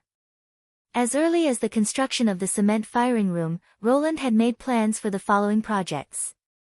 Most of them were built around the North Slope mine, so they could be effectively guarded. This kind of bungalow with brick walls and wooden roofs could be built very quickly, and it would not affect the progress of the city wall construction. The large amount of saltpeter purchased from Willow Town was transported to a nearby warehouse for storage.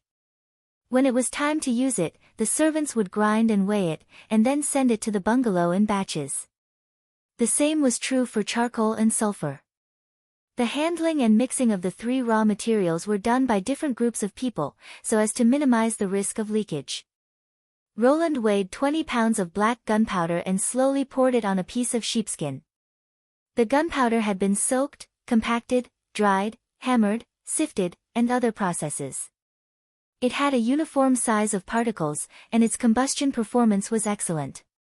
In order to prevent the collision of sparks and accidents, the whole production process did not use any metal utensils, most of them were ceramic or wood products. After pouring the gunpowder, Roland folded the sheepskin layer by layer, wrapped it in 3 layers, and then tied it tightly with a rope. "Is this all right?" Carter asked. "Can this thing in front of us be called a weapon?" Although it was an improved version of snow powder, who could be scared by the sound? It might be effective against farmers who had never been on the battlefield, but any trained soldiers and mercenaries would not pay attention to it. But, the chief knight thought carefully. What His Highness had done recently seemed unreasonable, but most of them had amazing effects. If the intelligence of demonic beasts was similar to that of wild beasts, perhaps this thing would be unexpectedly effective. For example, a loud noise would frighten them and make them scatter, thus reducing the pressure on the city guards and so on. Roland put the wrapped gunpowder into Carter's arms, and then took a bag of finely ground gunpowder used to ignite the fire. "It's almost time, let's go outside the city wall, iron axe should be ready." About 2 miles west of the city wall, between the concealing forest and the impassable mountain range, was the test area he had drawn. Iron Axe and several other hunters had been waiting here for a long time. Except for Iron Axe, they were all locals, and they were also the best archers.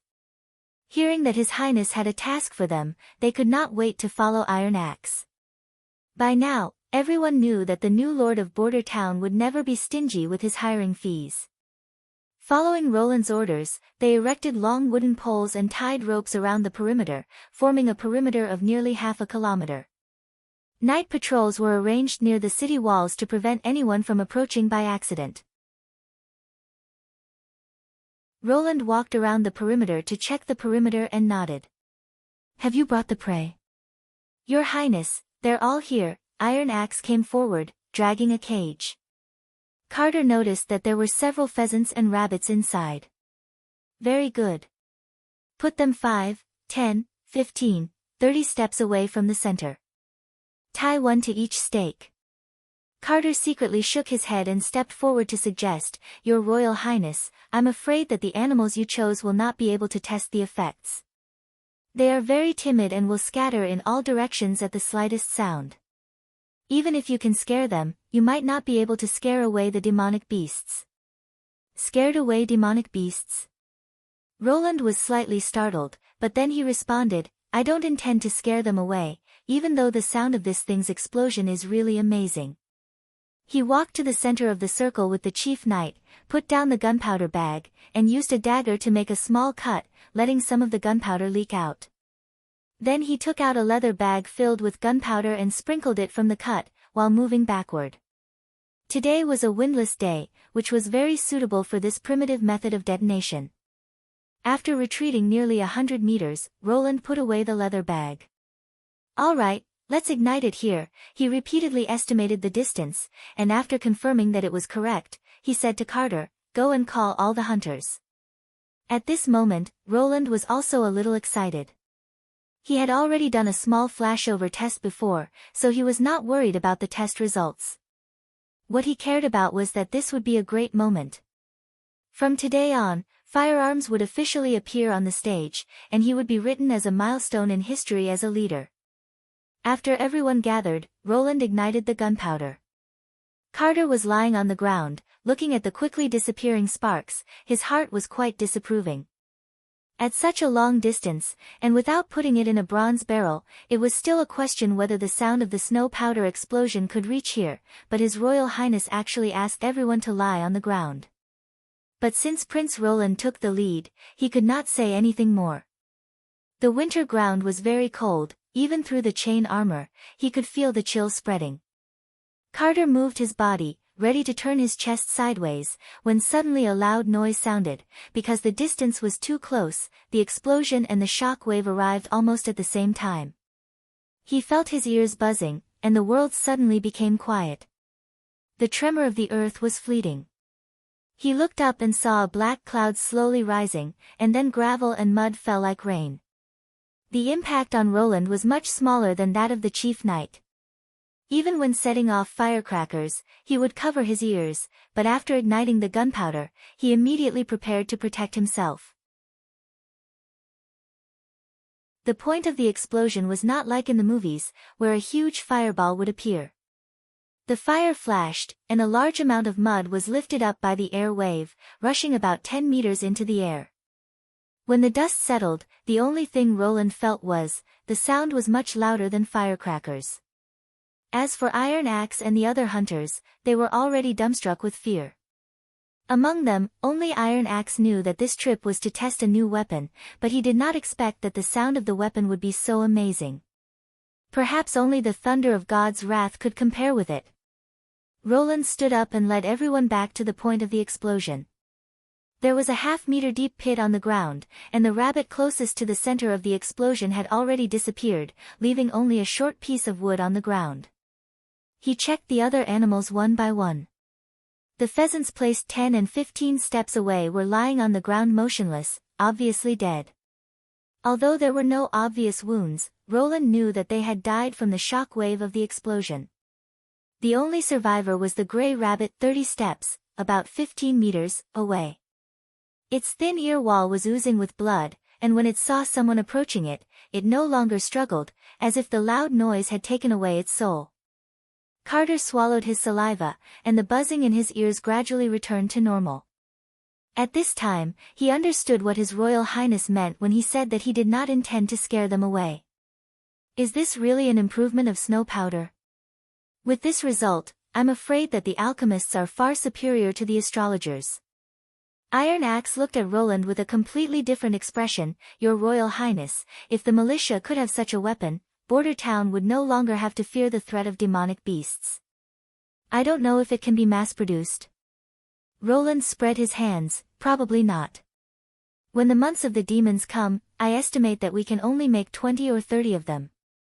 The main key was saltpeter. In this era, the method of producing saltpeter was still very primitive. They collected the precipitated potassium nitrate crystals by pouring a mixture of lime into the feces and urine of humans and animals. In addition to the alchemy workshop and the upper-class nobles, there were almost no other uses. Therefore, there were not many such refineries, and if they were all used to make explosives, they would soon be exhausted.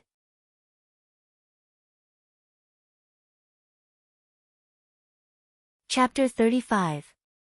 Nightingale walked in the fog. From here, the world was only black and white. The lines that originally constituted things were no longer clear, and the boundaries between straight lines, broken lines, and curved lines became blurred, like a child's scribble. This was a very difficult feeling to describe, and it took Nightingale a long time to familiarize herself with how to distinguish the boundaries. As long as she used it properly, she could not be bound by ordinary things and freely walk through the fog. The seemingly connected walls, as long as she slightly changed the angle, she could see an entrance that absolutely did not exist in the real world. In the fog, up and down, front and back were no longer fixed concepts, they would change and even overlap. For example, what she was doing now, she entered the castle under the watchful eyes of the guards, followed the unpredictable lines, step by step, through the ceiling, and arrived at Anna's room. For her, this was a completely free world. Only in the fog, Nightingale could really relax, although it was quiet and lonely, but she liked this feeling of not being threatened. Most of the time, it was black and white, but she could occasionally see other colors. For example, Anna in front of her. Witches and ordinary people were different, they were aggregates of magic. Nightingale could see the flow and disappearance of this power, it was also the only color in the fog. She had never seen such a full and strong color like Anna. A green luster surged from her body, the center was almost incandescent, making people almost unable to look directly at it. This made Nightingale very confused. Generally speaking, the color of magic and ability were very similar. When she was in the Witch Cooperation Association, she had seen many witches with the ability to manipulate fire, most of them were orange or dark red, like a group of jumping fireballs, no matter the size or brightness, they could not be compared with Anna. If this point was difficult to understand, then the other point was incredible. Such a huge amount of magic gathered in her body, how could she still be alive? In the entire Witch Cooperation Association, Nightingale could not find a person with such magic, even an adult, which would pale in comparison. If he waited until Anna came of age, no, she wouldn't have the chance. Nightingale sighed. The stronger the magic, the stronger the backlash. She didn't even dare to imagine what kind of terrible torture Anna would have to face when the demonic bite came. The excruciating pain of being torn apart from the inside would not cause one to lose consciousness. Until the moment one gave up resisting and accepted death, one would have to endure the pain repeatedly without interruption.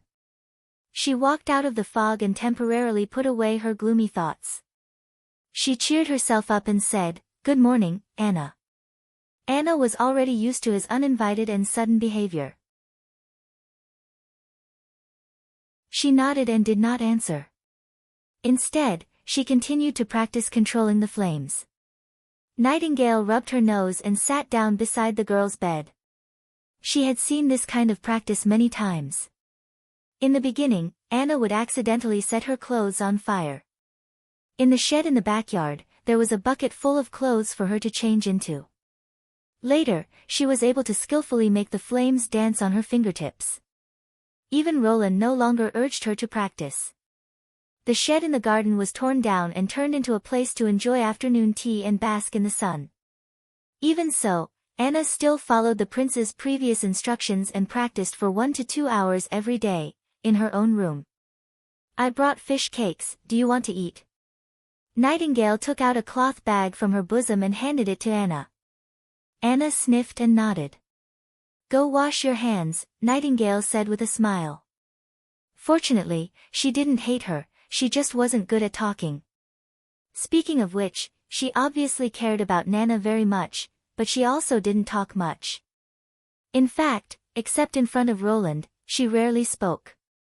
In contrast, Roland talked too much. He always had an endless list of reasons. Even when eating, he had many rules and regulations. For example, he had to wash his hands before eating, not to eat too fast, not to pick up food that had fallen on the ground, and so on. He could give a long speech about each of them. At first, she was extremely impatient, but he was the master of this place, the fourth prince of Greycastle. Since he lived and ate his food, she reluctantly listened to him. Now, she was slowly getting used to these rules. She didn't know why, but when she fought with Anna, Nana, Roland, Carter, and the others to wash their hands, she inexplicably felt a trace of fun. Anna put her hands into the bucket filled with well water and rubbed them, then lit a fire to dry them. She took a fish cake and returned to the table, nibbling on it. You really don't want to go back with me? Nightingale tried to find something to talk about. There are many sisters there, they will take good care of you. Here, you can only move around within the boundaries of the castle, don't you feel bored? Although there aren't many resources in the impassable mountain range, everyone is a family, gathered together for the same purpose. Your power is so strong, they will welcome you. This winter, I'm afraid you won't be able to survive. At the end of her words, Nightingale's voice became lower. Perhaps it was too late. She thought, even if she returned to the camp, with her current huge magic, it would be almost impossible to survive until adulthood. The only thing she could do was to watch her die. Before joining the Witch Cooperation Association, where did you live? Nightingale was startled, she rarely asked her questions. I used to live in a big city in the east, not far from King's City. Did you have a good time? Happy? No, it was simply a period of time that she didn't want to recall, living under someone else's roof, being despised and ridiculed. When they found out that she had become a witch, they looked after her like a cat or a dog, chained her neck and forced her to do things for them. Nightingale shook her head and softly asked, "Why do you ask this?" I used to live in the old district. Anna briefly recounted her experience. My father sold me to the church for 25 golden dragon, it was His Highness who took me out of the cage. Here, I am very happy. But you can't leave this castle, except for Roland Wimbledon, everyone else still hates witches.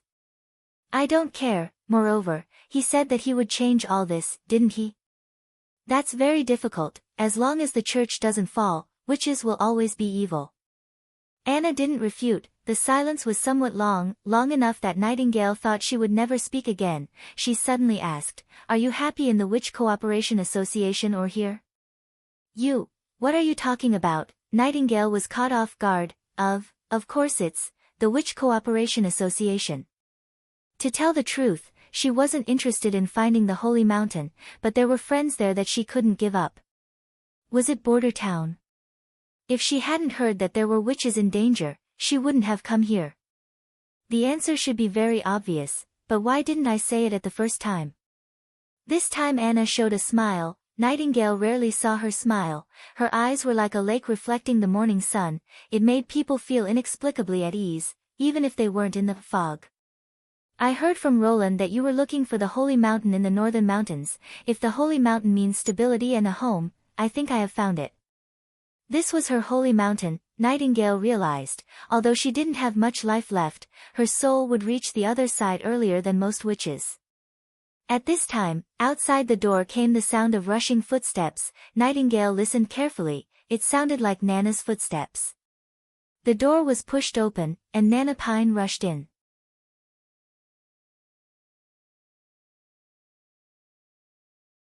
Chapter 36. Roland was dragged out of bed by Nightingale. When he learned that Nana Pine's father had come to find him, he was surprised at first, but soon realized that this was a rare opportunity. If he wanted the little girl to stay and help fight against the months of demons, he had to find a reason to let the Pine family stay in Border Town for the winter.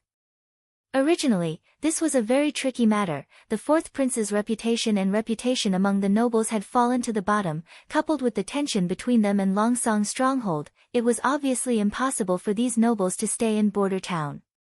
From the beginning, Roland had never considered cooperating with the nobles. They may be good at fighting for power, but they were not suitable to fight side by side. He quickly put on his clothes, simply washed his face and rinsed his mouth, and then went to the living room.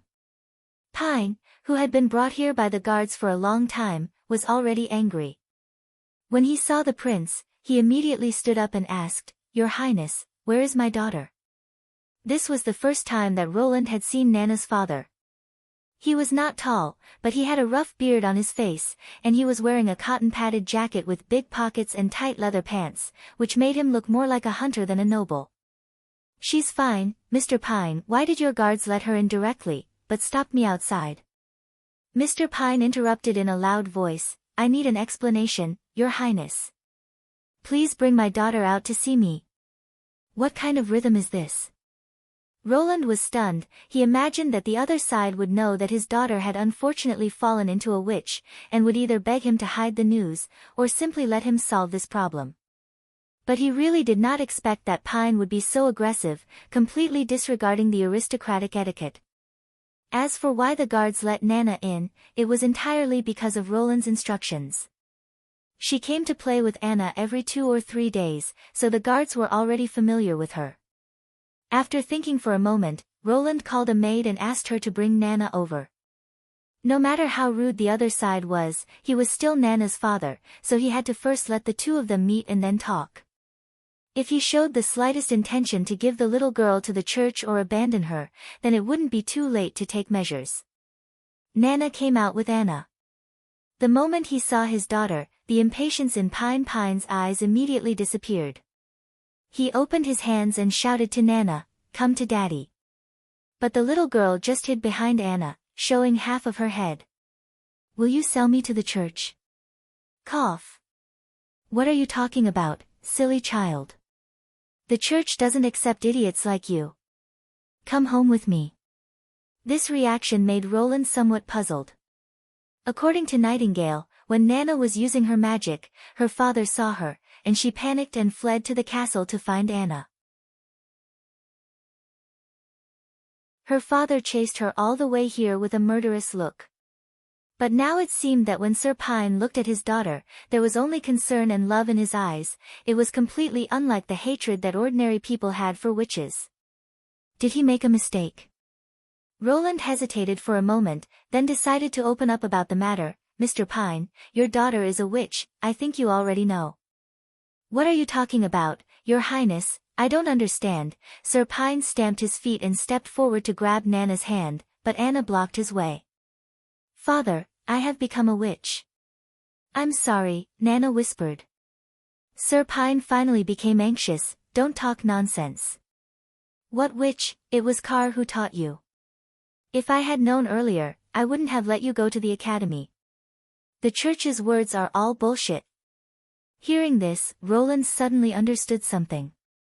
Probably the reason why the other side tried to cover up for Nana was because they had misunderstood him. That's why he was so anxious before seeing his daughter. Anna, Roland winked at the witch. The latter nodded, and while trying to pull Nana away, she stretched out her right hand. Flames spewed out from her palm and passed over his head. Sir Pine's eyes widened, and he took a few steps back in panic. Nana also panicked and held onto Anna's arm. Sister Anna, don't. Your Highness, this is. As you can see, she is also a witch, just like your daughter, Roland said, spreading out his hands. The reason why Nana can freely enter and leave the castle isn't as you think. Now, can we have a good talk? Sir Pine seemed to have woken up from a dream. Twice, Your Highness. Sit down first, Roland pointed to the table, have a cup of tea first.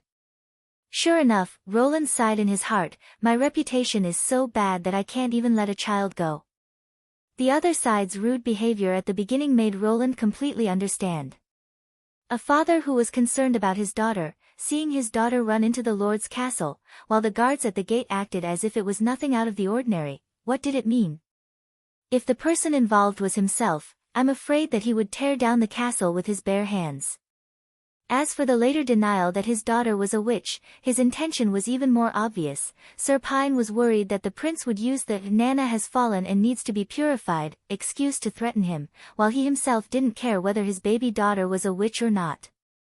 Sir Pine hesitated for a long time, but finally sat down, picked up the teacup and drank it all in one gulp, then wiped his mouth, looking a little embarrassed. I'm sorry, I was rude.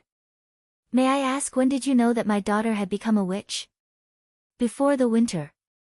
The first to discover her awakening was not me, but her teacher Carr van Bate. Because Anna and I are friends, he entrusted Nana to me, hoping that I can give her protection, Roland explained in detail, and during this month and a half, whenever she had free time, she would come to the castle to practice her ability. By the way, your daughter's ability is to heal. Is that so? Sir Pine scratched his head. I was wondering how the cat could suddenly run and jump. The cat? Ahem, in fact, it's nothing. When I came home, I saw the child sitting at the door holding a cat that had been hit by a carriage. I was going to scare her from behind, but I didn't expect that when she saw me, she would run away. The cat was the same, it was obviously hit with a broken leg. He looked at Nana and Anna. Are you friends? Anna hadn't said anything yet, but Nana had already nodded her head quickly. Sir Pine's expression softened a bit. Seeing this, Roland asked, You don't seem to think that witches are evil people who have been tempted by the devil. Of course, my daughter is not evil. He said categorically, no matter what she has become, there is no doubt about it. He was simply a completely different person from Anna's father. Roland couldn't help but sigh. Now he understood why Nana was always carefree and always had a smile on her face. For a child, such a family was like a warm cradle. I don't think so, Mr. Pine, the prince said bluntly. Your daughter's ability is of great significance to the wounded. I hope that she can stay in Border Town and help me fight against the months of the demons. Sir Pine hesitated. Your Highness, please forgive me for refusing. When the months of the demons come, it will become very dangerous here. I can't leave her in Border Town.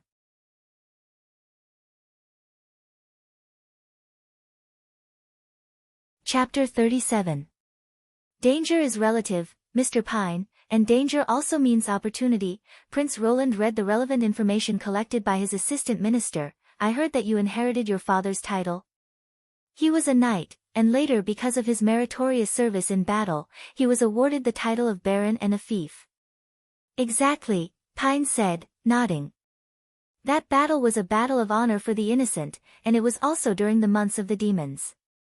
A small number of demonic beasts accidentally crossed the defensive line of Longsong's stronghold through the Redwater River and entered the hinterland of the Western Territory.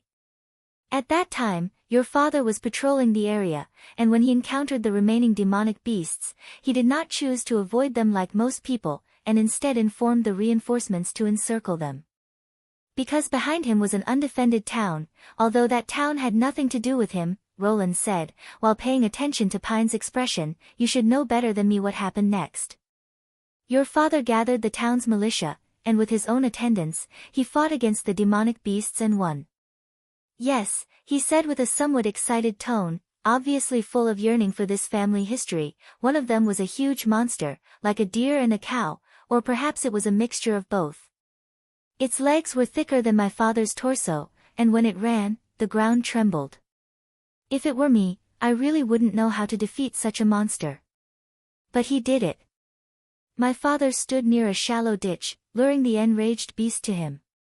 Taking advantage of the moment when it accelerated, he lay down in the shallow ditch, propped up his broadsword, and placed the hilt on a stone at the bottom of the ditch. That seemingly invincible fool directly hit the tip of the sword, and its whole belly was cut open, and its intestines and black blood flowed out, almost drowning my father. My family's fireplace still has a trophy from that battle, a huge demonic beast horn. Roland took a sip of tea, and said slowly, it was an admirable battle. He followed the knight's beliefs, compassion, and heroism. Later, Joey Cole, who was still an Earl of Longsong's stronghold at that time, was promoted to a duke by my father, Wimbledon III, 25 years ago. He also served as the protector of the southern border and had jurisdiction over the entire southern border. Unfortunately, after the backer became independent, Old Payne, who stayed east of the stronghold, became a thorn in the side of the Duke of the stronghold. Your Highness, you know very well, Sir Pine somewhat helplessly sighed, the Duke of Stronghold and Sir Joey have always been at odds with each other. Joey Cole is also not an earl under the Duke of Stronghold, his bloodline can be traced back to a branch of the royal family, whether it is family or bloodline, he is not inferior to Sir Ryan. This is politics, Roland thought to himself. Wimbledon III's game of checks and balances. In order to understand this complicated relationship, he called the assistant minister to explain it to him for a whole day.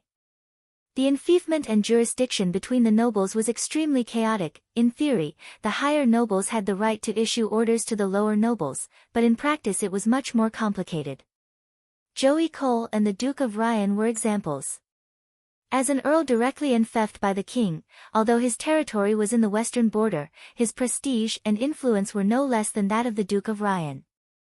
When Joey became the Duke of the southern border, naturally there would be new spies arranged to enter his territory. This was the usual method of the Greycastle royal family to maintain stability and power. So when you inherited this territory, trade and agricultural production are declining day by day, the family business is also declining day by day, Roland slowly said. Now, there is a new opportunity in front of you. A new opportunity. Presumably you have heard of the famine 2 years ago. The stronghold withheld the next month's food on the grounds of insufficient ore. And this year, we are facing the same dilemma. The unexpected collapse of the North Slope mine has left the people of Border Town with no way out. We must block the demonic beasts behind the newly built walls. This battle may not be smooth sailing, but as I said before, danger also means opportunity. Pine already understood the prince's meaning. He frowned and didn't immediately answer. Speaking of which, you don't look like a normal noble, Roland smiled. No one would go out dressed like this, and your hands are full of calluses. Mr. Pine, you haven't let go of your father's inheritance, have you? As a knight, you are good at fighting skills. Of course he hasn't let go, Roland thought, otherwise he wouldn't be running around in the concealing forest all day long. According to the information provided by Barav, during his days in Border Town, he spent at least 3 days a week in the concealing forest. Moreover, every time he went there he was fully equipped, because he couldn't afford to keep a servant, so he directly hired hunters from the town to help him. Some people love to fight, and Sir Pine was obviously such a person. If you are willing to stay in Border Town, I can give you an opportunity to regain your father's glory, like him, relying on his sword and courage to grasp the glory. If you have an outstanding achievement, I will give you a piece of land in the east of Border Town, a land suitable for the status of a viscount. Although this kind of situation was rare, the promise was effective. As an adult prince, legally he could confer the title of viscount, baron, and knight, but he rarely rewarded other people's subordinates. First, it was unbecoming of a noble, and second, in case the other side refused, it would be more embarrassing. But Roland didn't care about his demeanor, he only wanted Nana, the mobile medical station. As for refusing, he wasn't too worried. After Joey became the guardian of the southern border, he didn't take his father with him, which proved that the former had already given up on the Pine family. Pine finally relaxed. Then, Your Highness, can I send Nana back to Longsong Stronghold? No one has ever resisted the demonic beasts here. In case of failure, I don't want my daughter to be buried here. I told you from the beginning, Mr. Pine, the danger is relative. Have you ever thought about it? In case Nana is found to be a witch in Longsong Stronghold, what will happen? That place is not like Border Town. The church has been rooted in the city for a long time, they're believers, and eyes are everywhere. Once exposed, even I can't save her. Roland paused for a moment, then added, Border Town will not fall. When the months of the demons come, I will fight side by side with the people on the wall. Our opponents are just a group of mutated beasts, not invulnerable demons. Your father defeated them in an open field, and we have an impassable wall to protect us. If there is an accident, I will let Nana leave first. He paused, and Anna. I will leave a boat at the dock, I promise, they will be safe and sound. In that case. I believe in you, Your Highness. Pine Payne stood up, knelt on one knee, and gave the prince a standard knight's salute. I am willing to fight for you. When Pine and Nana left, Anna gave Roland a supercilious look.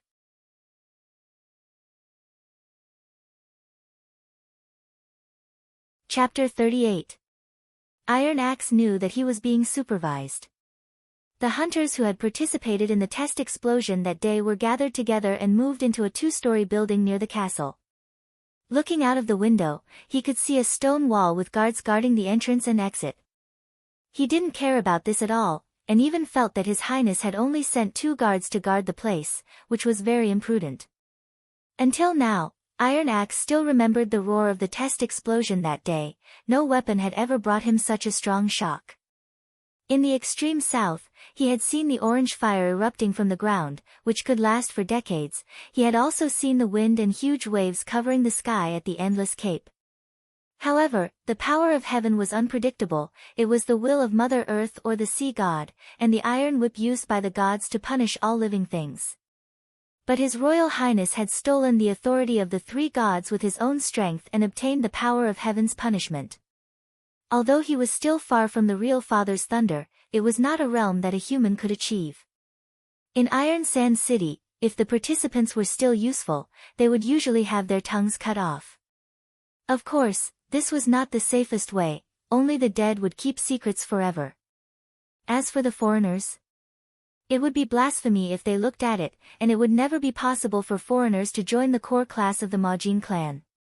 The prince knew that he was half an alien, but he still allowed him to witness the fire of heaven's punishment, and planned to let him be responsible for the formation of the hunter team. This trust made Iron Axe's blood boil. In Iron Sand City, he had experienced countless betrayals and frame-ups, and fled to the southern border of Grey Castle. He was discriminated against because he was half Sand Nation and half Mainland Nation. Finally, he came to Border Town disheartened, intending to rely on hunting for the rest of his life. He did not expect that he would be favored by His Highness here. He had no doubt that with this new weapon, the one to win the battle for the throne would be His Highness Roland Wimbledon. Thinking of the opportunity to serve the future king, Iron Axe was very excited. Everyone, gather downstairs. Hearing the voice, Iron Axe looked up and found that it was the chief knight of the fourth prince, Carter Lannis. He quickly tidied up his clothes, walked downstairs, and stood at attention in front of Carter. He had participated in the training of the militia, and knew that His Highness liked disciplined and uniformed troops. The other hunters were much slower. The 6 of them spent about half an hour to line up. Same old place, come with me. Carter did not seem to mind. He led the group out of the door and went straight out of the city walls. It was still the location of the previous test explosion, but this time, there was no longer a warning line. Other than Roland, there were also 4 other knights, all of them were Carter's subordinates. Iron Axe noticed that the prince was fiddling with a strangely shaped metal stick while explaining something to the knight. Seeing Iron Axe and the others, Roland came up to them and said, "How is it? Are you used to living in the new place?" "Thank you for your concern, Your Highness." Everyone bowed and said that their new residence was very comfortable. In fact, the new house was much better than the old one, Iron Axe thought.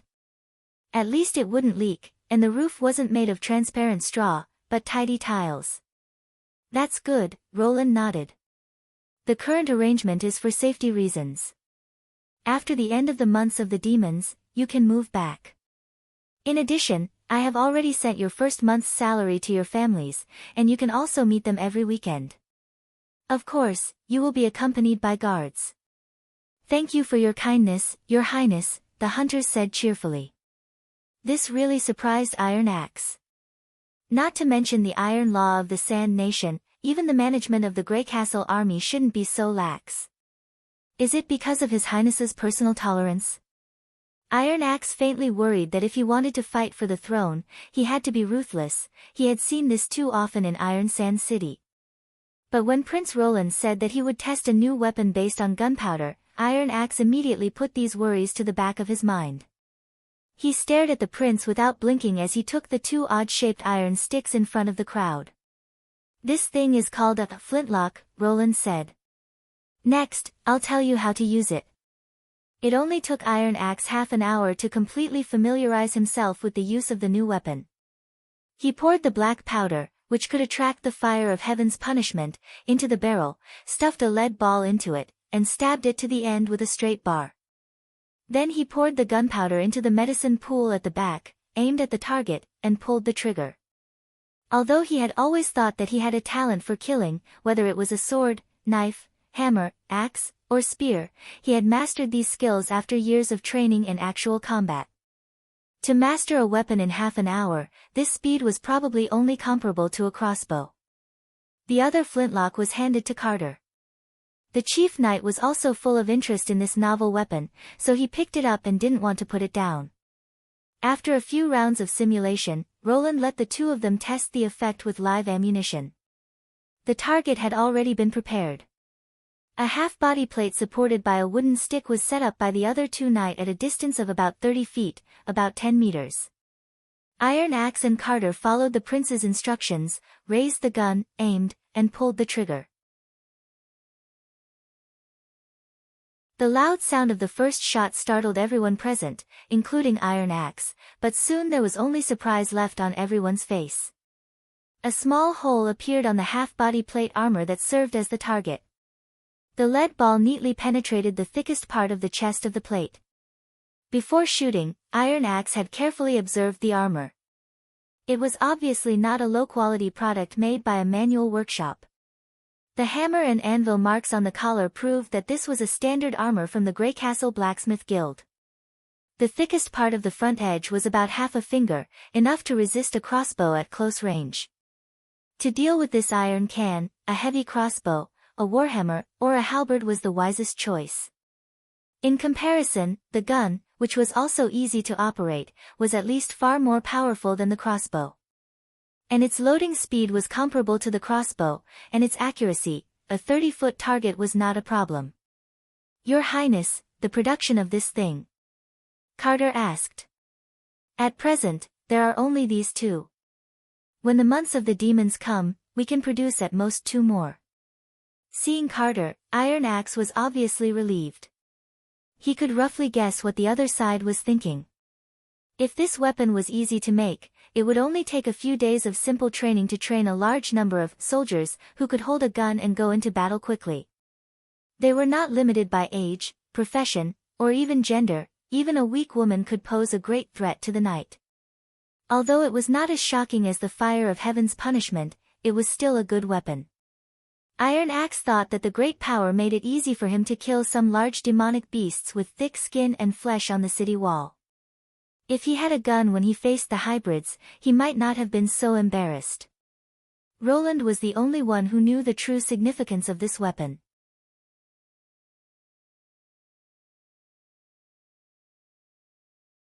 Chapter 39. Roland stood on top of the city wall, looking to the north. Over the past month, he had repeated the cycle of the castle, the mining area, and the city wall, checking every detail that might have been forgotten. The militia's stabbing movements were getting more and more skillful. Under Carter's repeated drills, they were able to stabilize the spear shaft, and only when the hunter in charge of observing shouted the attack did they send out their spears. Standing behind them was the hunter team. All the hunters who stayed in Border Town and were good at using bows and crossbows were included in this team. These experienced hunters were the main force in killing the demonic beasts. Shooting at the corner of the 12-foot-high city wall, there was almost no possibility of missing. The last team was composed of Iron Axe, Carter, and 2 other elite hunters. The 4 flintlock guns made by the blacksmith shop and assembled by Anna had already been put into use.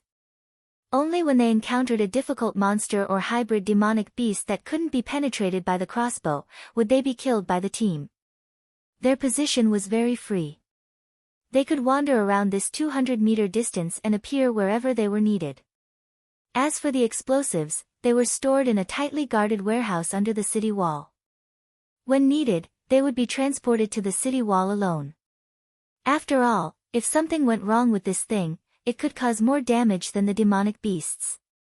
The teeth of the demonic beasts couldn't bite through cement, but the explosives could send the entire city wall to the sky. So far, Roland had organized 2 actual combat exercises, including the use of explosives.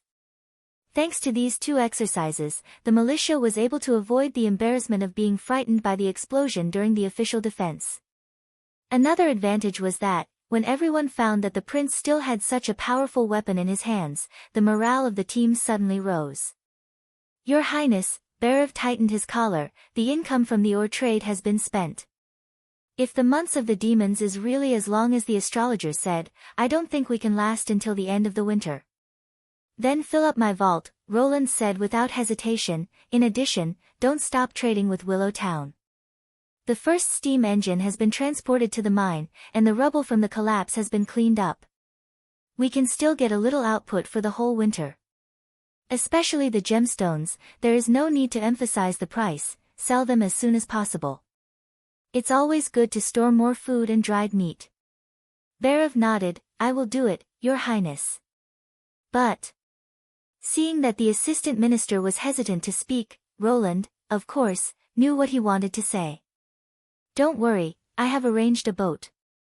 If the situation really collapses, I will leave the town. That's a relief, Barav said with relief. Roland smiled at him. Go do your work. I'll take a look by myself. After Barav left, the prince slowly climbed the watchtower. This was the highest point in the middle of the city wall.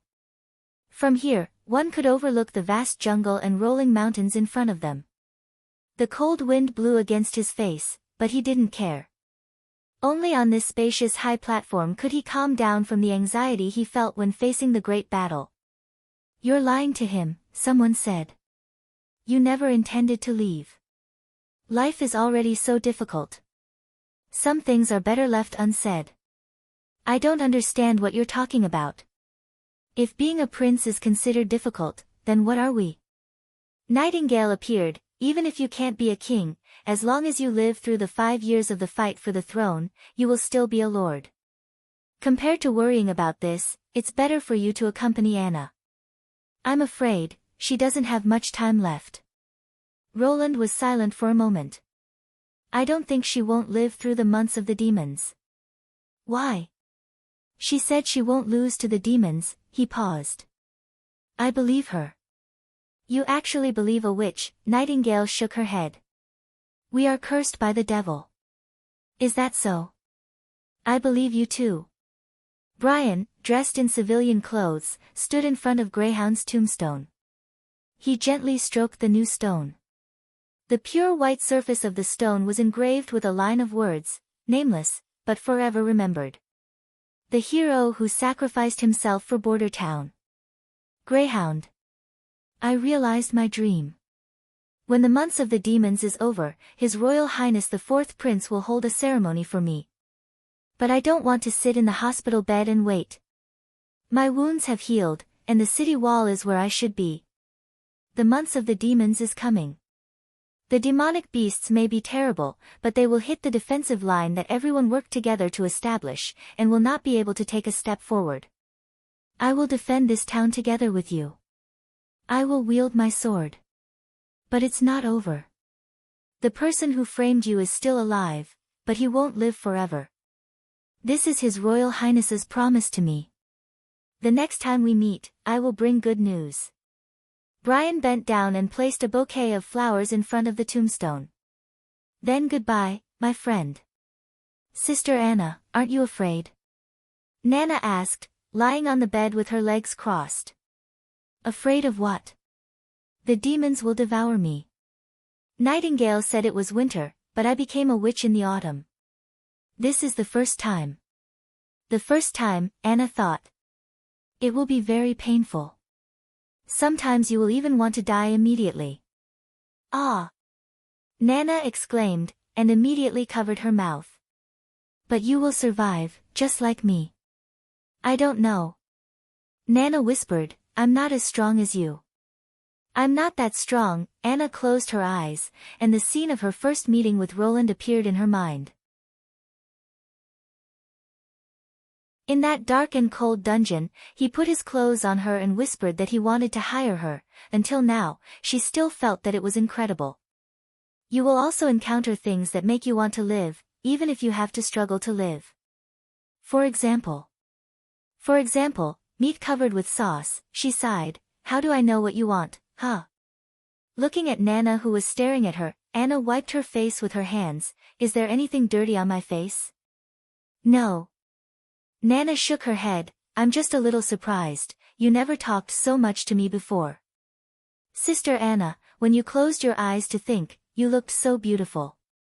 Anna rolled her eyes, jumped out of bed, and walked to the window. Nana followed. What are you looking at? The concealing forest. The forest is in the west, Anna snapped. You can only see the Redwater River from here. Sister Anna, look. The girl pointed to the sky. Anna was startled, then opened the window, and a cold wind mixed with snowflakes poured into the room. She reached out her hand, pinched the crystal-clear snowflake, and a burst of coolness came from between her fingers. "It's snowing." After a long silence, Nightingale said, "You didn't lie." "Of course," Roland said with a smile. "I rarely lie." Nightingale didn't speak again. She turned her head, and her eyes had an unclear look. Suddenly, she felt a chill on her neck, and couldn't help but shrink her neck. Looking up, she found that, at some point, snowflakes were floating above the city wall. In the gray sky, there seemed to be countless white elves. They were dancing in the north wind, accompanied by the militia training slogan, "Flying everywhere."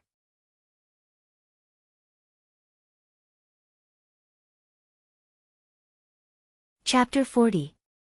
P.S. Here's the May 1st update. Don't go and play after reading it. Remember to vote for the monthly ticket first. From now on, you can enjoy double the monthly ticket for the 5/15 Fan Festival. You can also watch other activities with red envelopes. The pile of firewood was burning fiercely, but Jerome Wimbledon did not feel much heat. Although this was already a large tent sewn together from cowhide, and the bottom was also tightly packed with soil, so there shouldn't be any air leaks, but he still felt cold all over, especially his toes, which were so cold that he almost lost feeling. "In this damned place, even a pea can freeze," he spat and stood up. He clasped both sides of the table with both hands and lifted forcefully. The veins on the back of his hands suddenly bulged, and a 6-foot square solid wood square table was lifted off the ground. After putting the table near the fire pit, Gerald felt a lot more comfortable. He took off his shoes and put the soles of his feet on the fire to dry. He spread out a paper roll in his hand and continued to write the unfinished letter. "To my dear Livia. I have been in Hermes for more than a month. Of course, the people from the church prefer to call this place the New Holy City. If it weren't for the months of Demon's Pact, I wouldn't want to stay here for even a moment. I just want to go back to your hut and share a warm bed with you.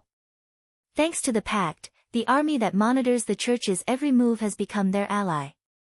Isn't it ironic? Speaking of the church, I have to admit that what they have done is amazing. I remember the first time I came here, 20 years ago, there was nothing but mountains and stones in Hermes. The towns built by the church were at the foot of the mountain. But now, they not only opened up a road for carriages to go up the mountain, but also built a large fortress city on the top of the mountain. If it was summer, you should have come with me to see it. The New Holy City, they say, is even more magnificent than Grey Castle. Do you remember the theater in Grey Castle? You and I went there to watch The Prince's Revenge. You marveled at the ingenious shape of the theater and the spaciousness of the interior. But if you see the arena of the New Holy City, you will find that the Grey Castle Theater is nothing at all. Rather than calling it a building, I think it's more like an exquisite work of art. The space was the size of 5 theaters, but there wasn't a single stone pillar to support it. 8 things that looked like the bones of a giant beast extended out from the outer wall. The curved bones were connected to many branches and hemp ropes, suspending the entire roof in the air like a boom. How did they come up with this? There are also those bones. If they were taken from a demonic beast, I bet that guy must be more than 100 feet long. It was probably only in Hermes that one would encounter such a monster. But my dear, please don't worry. Even if the demonic beasts are huge, they are nothing more than the minions of the devils of hell. In front of the God's stone of retaliation, no evil could escape the punishment of God. Whether it was demonic beasts, witches, or devils themselves, they would all be turned into ashes. At this point, Gerald Wimbledon put down his pen and shook his numb hands. It was strange that he could hold a 15-pound two-handed sword for a whole day, but he felt tired after writing so few words. He laughed at himself. I'm really suitable for rough work. Speaking of demonic beasts, I suddenly remembered that my 4th brother was sent to a poor place like Border Town. I'm afraid that he has already fled to Longsong's stronghold with his tail between his legs, although the demonic beasts there can't be compared to the ones in Hermes. I can't blame him. Even if I went to that place, I could only take refuge there. From this, I can see how unfair my father is. Just because my second brother was exceptionally smart from an early age, he decided to let him inherit the throne. My father forgot that he didn't win the throne of Grey Castle by relying on his intelligence. Since my mother's death, it has become more and more difficult for me to understand his thoughts. The following content made Gerald hesitate. He didn't know whether he should tell Olivia his real plan. After a pause, he decided to continue writing. If the plan went well, he should have arrived at the palace of Grey Castle by the time this letter was delivered. My dear, Scholar Ong is right. If I don't do anything, the throne will not belong to me in the end. He has already observed this from the stars. The apocalypse star is moving away from the blazing sun. In 4 months, it will completely leave the orbit of the blazing sun. The scholar told me so. Obviously, there is not much time left. I can't wait like this any longer. After today's war, I will quietly return to King City with my loyal warriors. Coldwind Ridge is far less fertile than Valencia, but there is no shortage of brave warriors here. As long as I throw some money and promises, they will pounce on my target like hungry wolves. Of course, I don't want to do that. I just want to personally ask my father why he would issue such a childish decree like the decree to fight for the throne. What made him forget that I was the one with the first right to inherit the throne? Scholar Ong has arranged everything for me.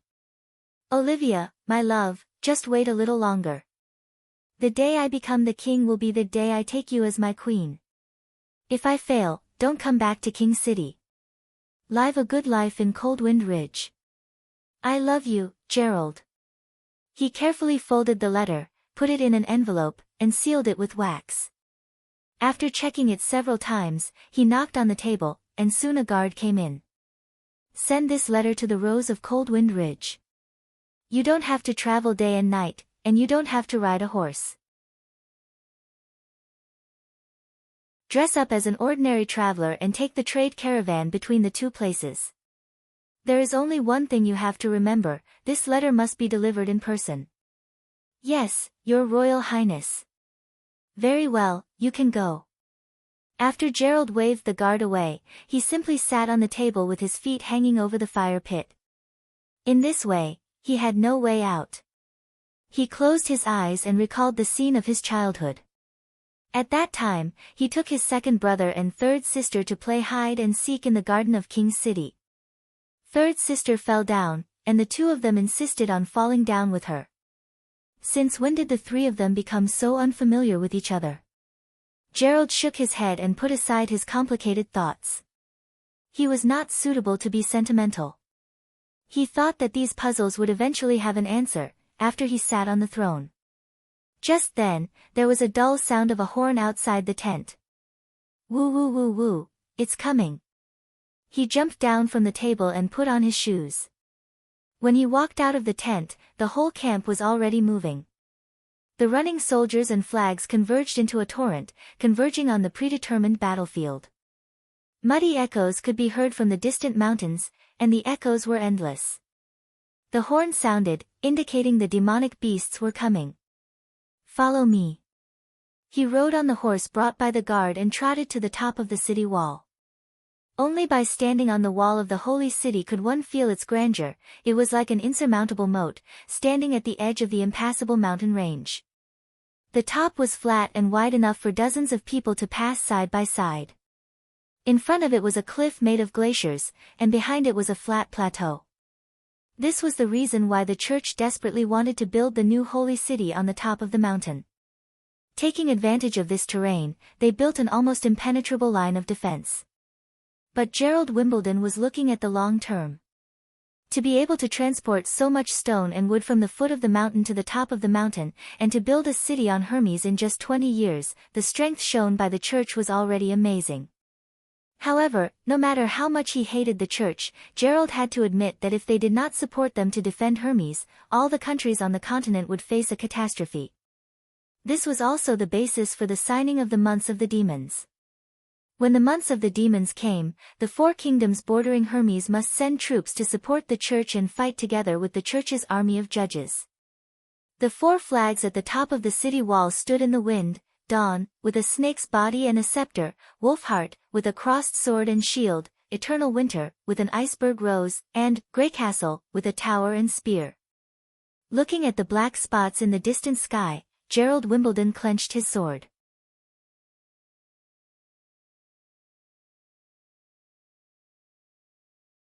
Chapter 41. As Brian had said, once it started snowing in Border Town, it wouldn't stop. In one night, the town had been wrapped in a layer of white gauze. In the early morning, the snow had weakened, and there were occasionally a few scattered snowflakes falling from the sky, but the sky was still gray.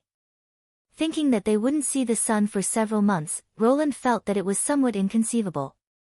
This was simply illogical, he thought, although it was strange to look for common sense in a world where witches had magic, but how could the demonic beasts affect the weather? Unfortunately, he didn't have a weather satellite to tell him the specific distribution of the world's clouds. On the way to the western wall, Carter couldn't help but sigh. The town has become a lot more deserted. There are still a group of people who have followed the nobles to evacuate.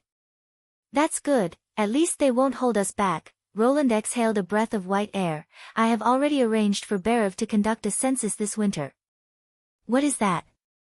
It is to go door to door to do statistics. How many people are left? What are the names of each family? What are their occupations? And then record it, Roland explained. In this way, whether it is the deployment of human resources during the war, or the distribution of pensions after the war, it can be implemented quickly and effectively. Human resources?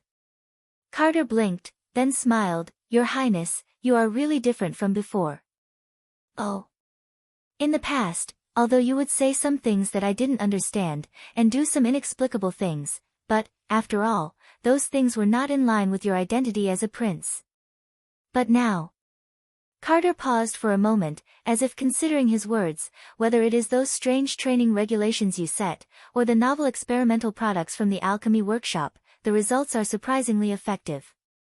Perhaps this is what my grandfather said: the reason why extraordinary people are extraordinary is that they can always see the things that ordinary people ignore. I have a feeling that maybe you can really become the next king. Really?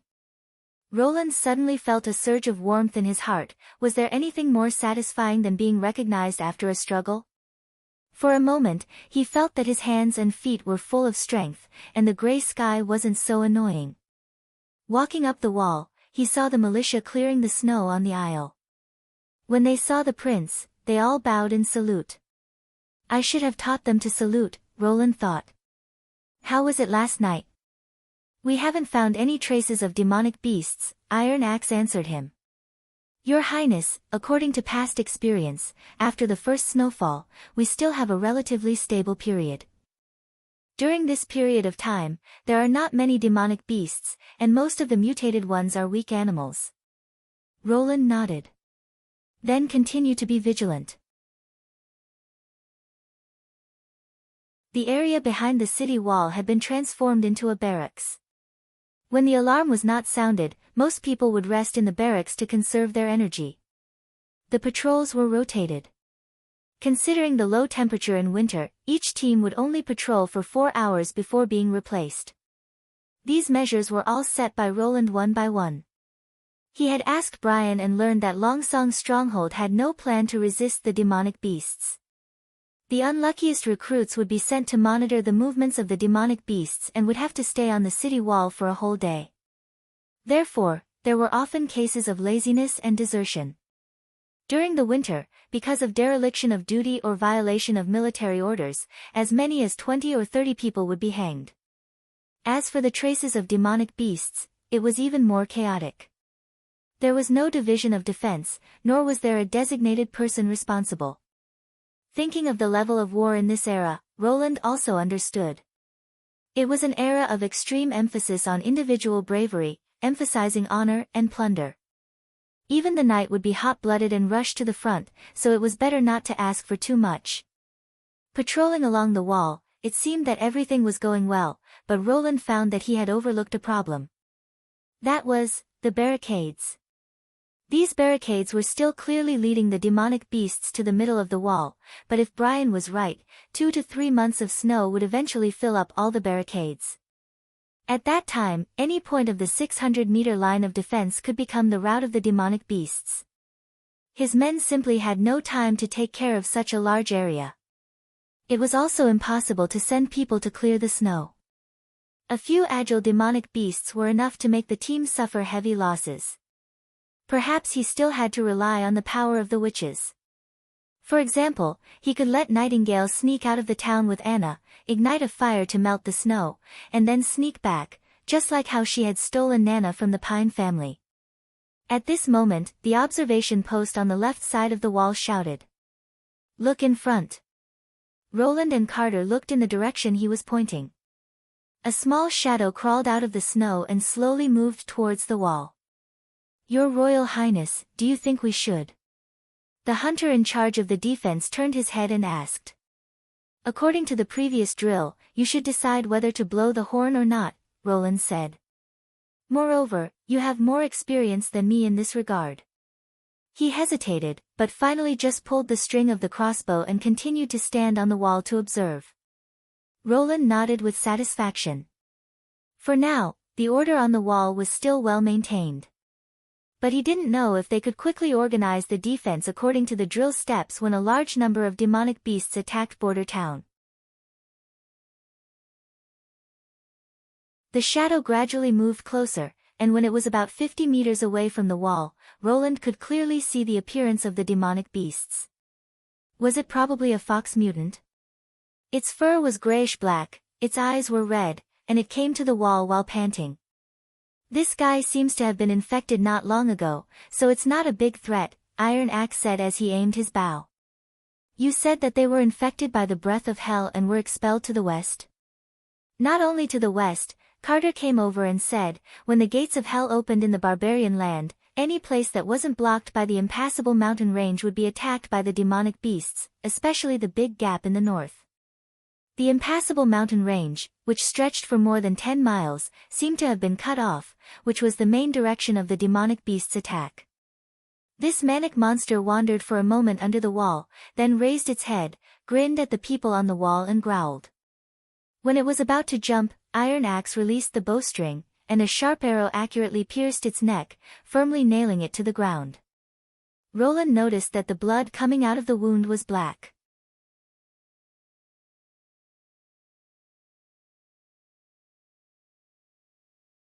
Chapter 42. What will happen if you are bitten by a demonic beast? Roland asked, "Will you become like them?" "I hope it won't be a different version of Resident Evil," he thought. With the current level of technology there was no way to extract the virus antigen. "Of course not," Iron Axe said with an expression of, "How can you ask such a question? If you are bitten, you will only become a corpse." "What about their meat, can it be eaten?" Carter exclaimed, "Your Highness! How can this kind of evil thing be eaten? They are all contaminated by the breath of hell." Roland looked at Iron Axe, the latter nodded and said, "Your knight is right, I have cut the meat of a demonic beast and fed it to the hounds, but the hounds soon died after eating the meat." "Really? What a pity," Roland sighed. In this era the source of food was very scarce. If the demonic beasts could be eaten, winter would simply be the month of harvest. Think about it, all the animals in the forest would run crazily to Border Town, even saving hunting tools. After patrolling the city wall, he decided to visit Nana. Today, the closest noble house to the city wall had been requisitioned by Roland for use as a field hospital. Of course, to the outside world it was called a medical hospital. Just in case, this was the most heavily guarded place in Border Town, besides the city wall. When the owner of the house returned to Longsong Stronghold, he took all the property he could take with him, plus Border Town itself was a place that could be abandoned at any time, so although the house was large, there were no murals, carpets, porcelain, or any other decorations. If it wasn't clean, it would simply look like an ownerless house that had been vacant for a long time. Roland broke all the wooden partitions on the first floor, except for the corridor and the hall, so that all the other rooms were connected as a whole, and then placed 10 beds. A simple hospital was formed. There were no nurses, no doctors, and even the 10 beds were unlikely to be used. Nana's treatment didn't require her to stay in bed to recuperate, it would be effective immediately. During the day, she was on standby on the second floor of the hospital, and when Anna had nothing to do, she would come to accompany her. Sir Pine and Brian were responsible for guarding the first floor. There were also 2 guards outside the door. It could be said that nothing could go wrong. But what Roland did not expect was that the first casualty received by the field hospital was not from the militia defending the city wall, but from the workers of the North Slope mine. Nail felt that his hands were trembling. Hearing Tai Tu's miserable cries that had already become hoarse, he quickened his footsteps once more, even wishing that he could fly. All of this was because of his negligence, he thought. Damn it, how could he have forgotten Sir Knight's instructions? If he had known this would happen, he wouldn't have accepted the job of controlling the big guy. Ever since the big black machine was installed at the entrance of the mine, the miners' work had become much easier. Originally, the most tiring task was to transport the excavated ore out of the mine. When the mining basket was filled with stones, it would require 3 to 4 people to drag it. Usually, 2 people would push from the back and the rest would pull from the front. After many years of mining, the originally uneven ground of the tunnel had been ground flat by the mining basket, and the iron pad at the bottom of the mining basket also needed to be replaced frequently. A week ago, the chief knight commanded Tai Tu and his men to transport a lot of strange metal parts up the mountain, and after a few days of tossing and turning, they assembled a furnace. Nail had never expected that this furnace could actually move by itself after the fire was ignited. Not only could it move, but it also had extraordinary strength. Sir Knight said that this was the invention of His Royal Highness, and it seemed to be called the steam engine. As long as the hemp rope was tied tightly to the mining basket and the fire was ignited, this big guy would hum, turn the capstan, and quickly pull the mining basket out of the mine. It was simply incredible. After Sir Knight demonstrated it several times, he asked Tai Tu to choose a person to be responsible for operating the steam engine. When Nail was chosen, he was very happy for a long time. Thinking about it, as long as he stayed in front of this machine, he would never have to go down to the mine to dig stones or push the basket. The collapse last time had given him quite a fright. So what Sir Knight told him, Nail firmly kept in mind. It was not difficult to say. When he needed the big guy to work, he just needed to lift the green lever and press the red lever. Sir Knight said that the green lever was connected to the inlet valve, and the red lever was connected to the exhaust valve, so that the steam would enter the cylinder through the pipeline. After the mining basket was pulled up, if he wanted to stop the machine, he had to do the opposite. He had to lift the red lever and press the green lever, so that the steam would be discharged from the pipe on the side of the boiler. After each cycle, he had to replenish the water in the furnace. Although he did not understand what the valve and the cylinder meant, Nail had to do it one by one. However, Sir Knight stressed that he had to pay attention to 2 things. First, the sequence could not be wrong. When it was started, the green must be followed by the red, and when it was shut down, the red must be followed by the green. If he made a mistake, it could lead to the destruction of the machine. Second, when it was vented, he had to first clear the surrounding miners, and he had to constantly remind them, until the red lever was completely lifted. The first point was memorized by Nail, he could not make a mistake even with his eyes closed, but the second point was wrong. Today, when the machine was shut down as usual, there was no one around. He felt that shouting a warning in vain would make him look like a fool, so he lowered his head and pulled the red lever. The lever was a little tight, so he clenched his teeth and spent a long time to pull it up. Unexpectedly, the moment he pulled it up, Iron Head appeared in front of the furnace. Nail swore that he did not see where Iron Head came from, and the loud roar of the machine also covered his footsteps. White steam whistled out from the exhaust port and rushed straight to Iron Head's face. Nail was scared on the spot. He saw Iron Head suddenly fall to the ground, rolling around with his hands covering his face, and letting out a shrill scream from his mouth. The scream made Nail's hair stand on end. Soon, other miners surrounded Iron Head, who was rolling on the ground, and forcibly opened his hands. Iron Head's face was blurred, blood oozed from the cooked rotten flesh, and his eyes turned into white beads. Everyone present realized that Iron Head could not be saved. When Nail came to his senses, tears came out of his eyes. Iron Head had always taken care of him. Seeing that he was young, Iron Head always assigned less work than others, but he had never been paid less. Now, it was because of his negligence that this accident happened. In grief and anxiety, Nail suddenly remembered what Sir Knight had said. If someone was accidentally injured in the mining area, he could take the injured to the newly opened medical hospital near the city wall. Although he knew that such a serious injury could not be cured, because the wound was too big and the herbal medicine could not work, it would only continue to rot, and then the whole body would become hot, and soon he would fall into a coma. But he still carried Iron Head on his back, gritted his teeth, and ran to the foot of the mountain, regardless of the surprise of the people around him. You're tuning in to the Blissful Bookshelf YouTube channel. We're so grateful for your support, and don't forget to subscribe to join us on this incredible journey through captivating stories. Your generosity through donations truly makes a world of difference, as it's the primary source of revenue that allows me to expand and enhance this channel for you. Thank you from the bottom of my heart for being a part of this adventure.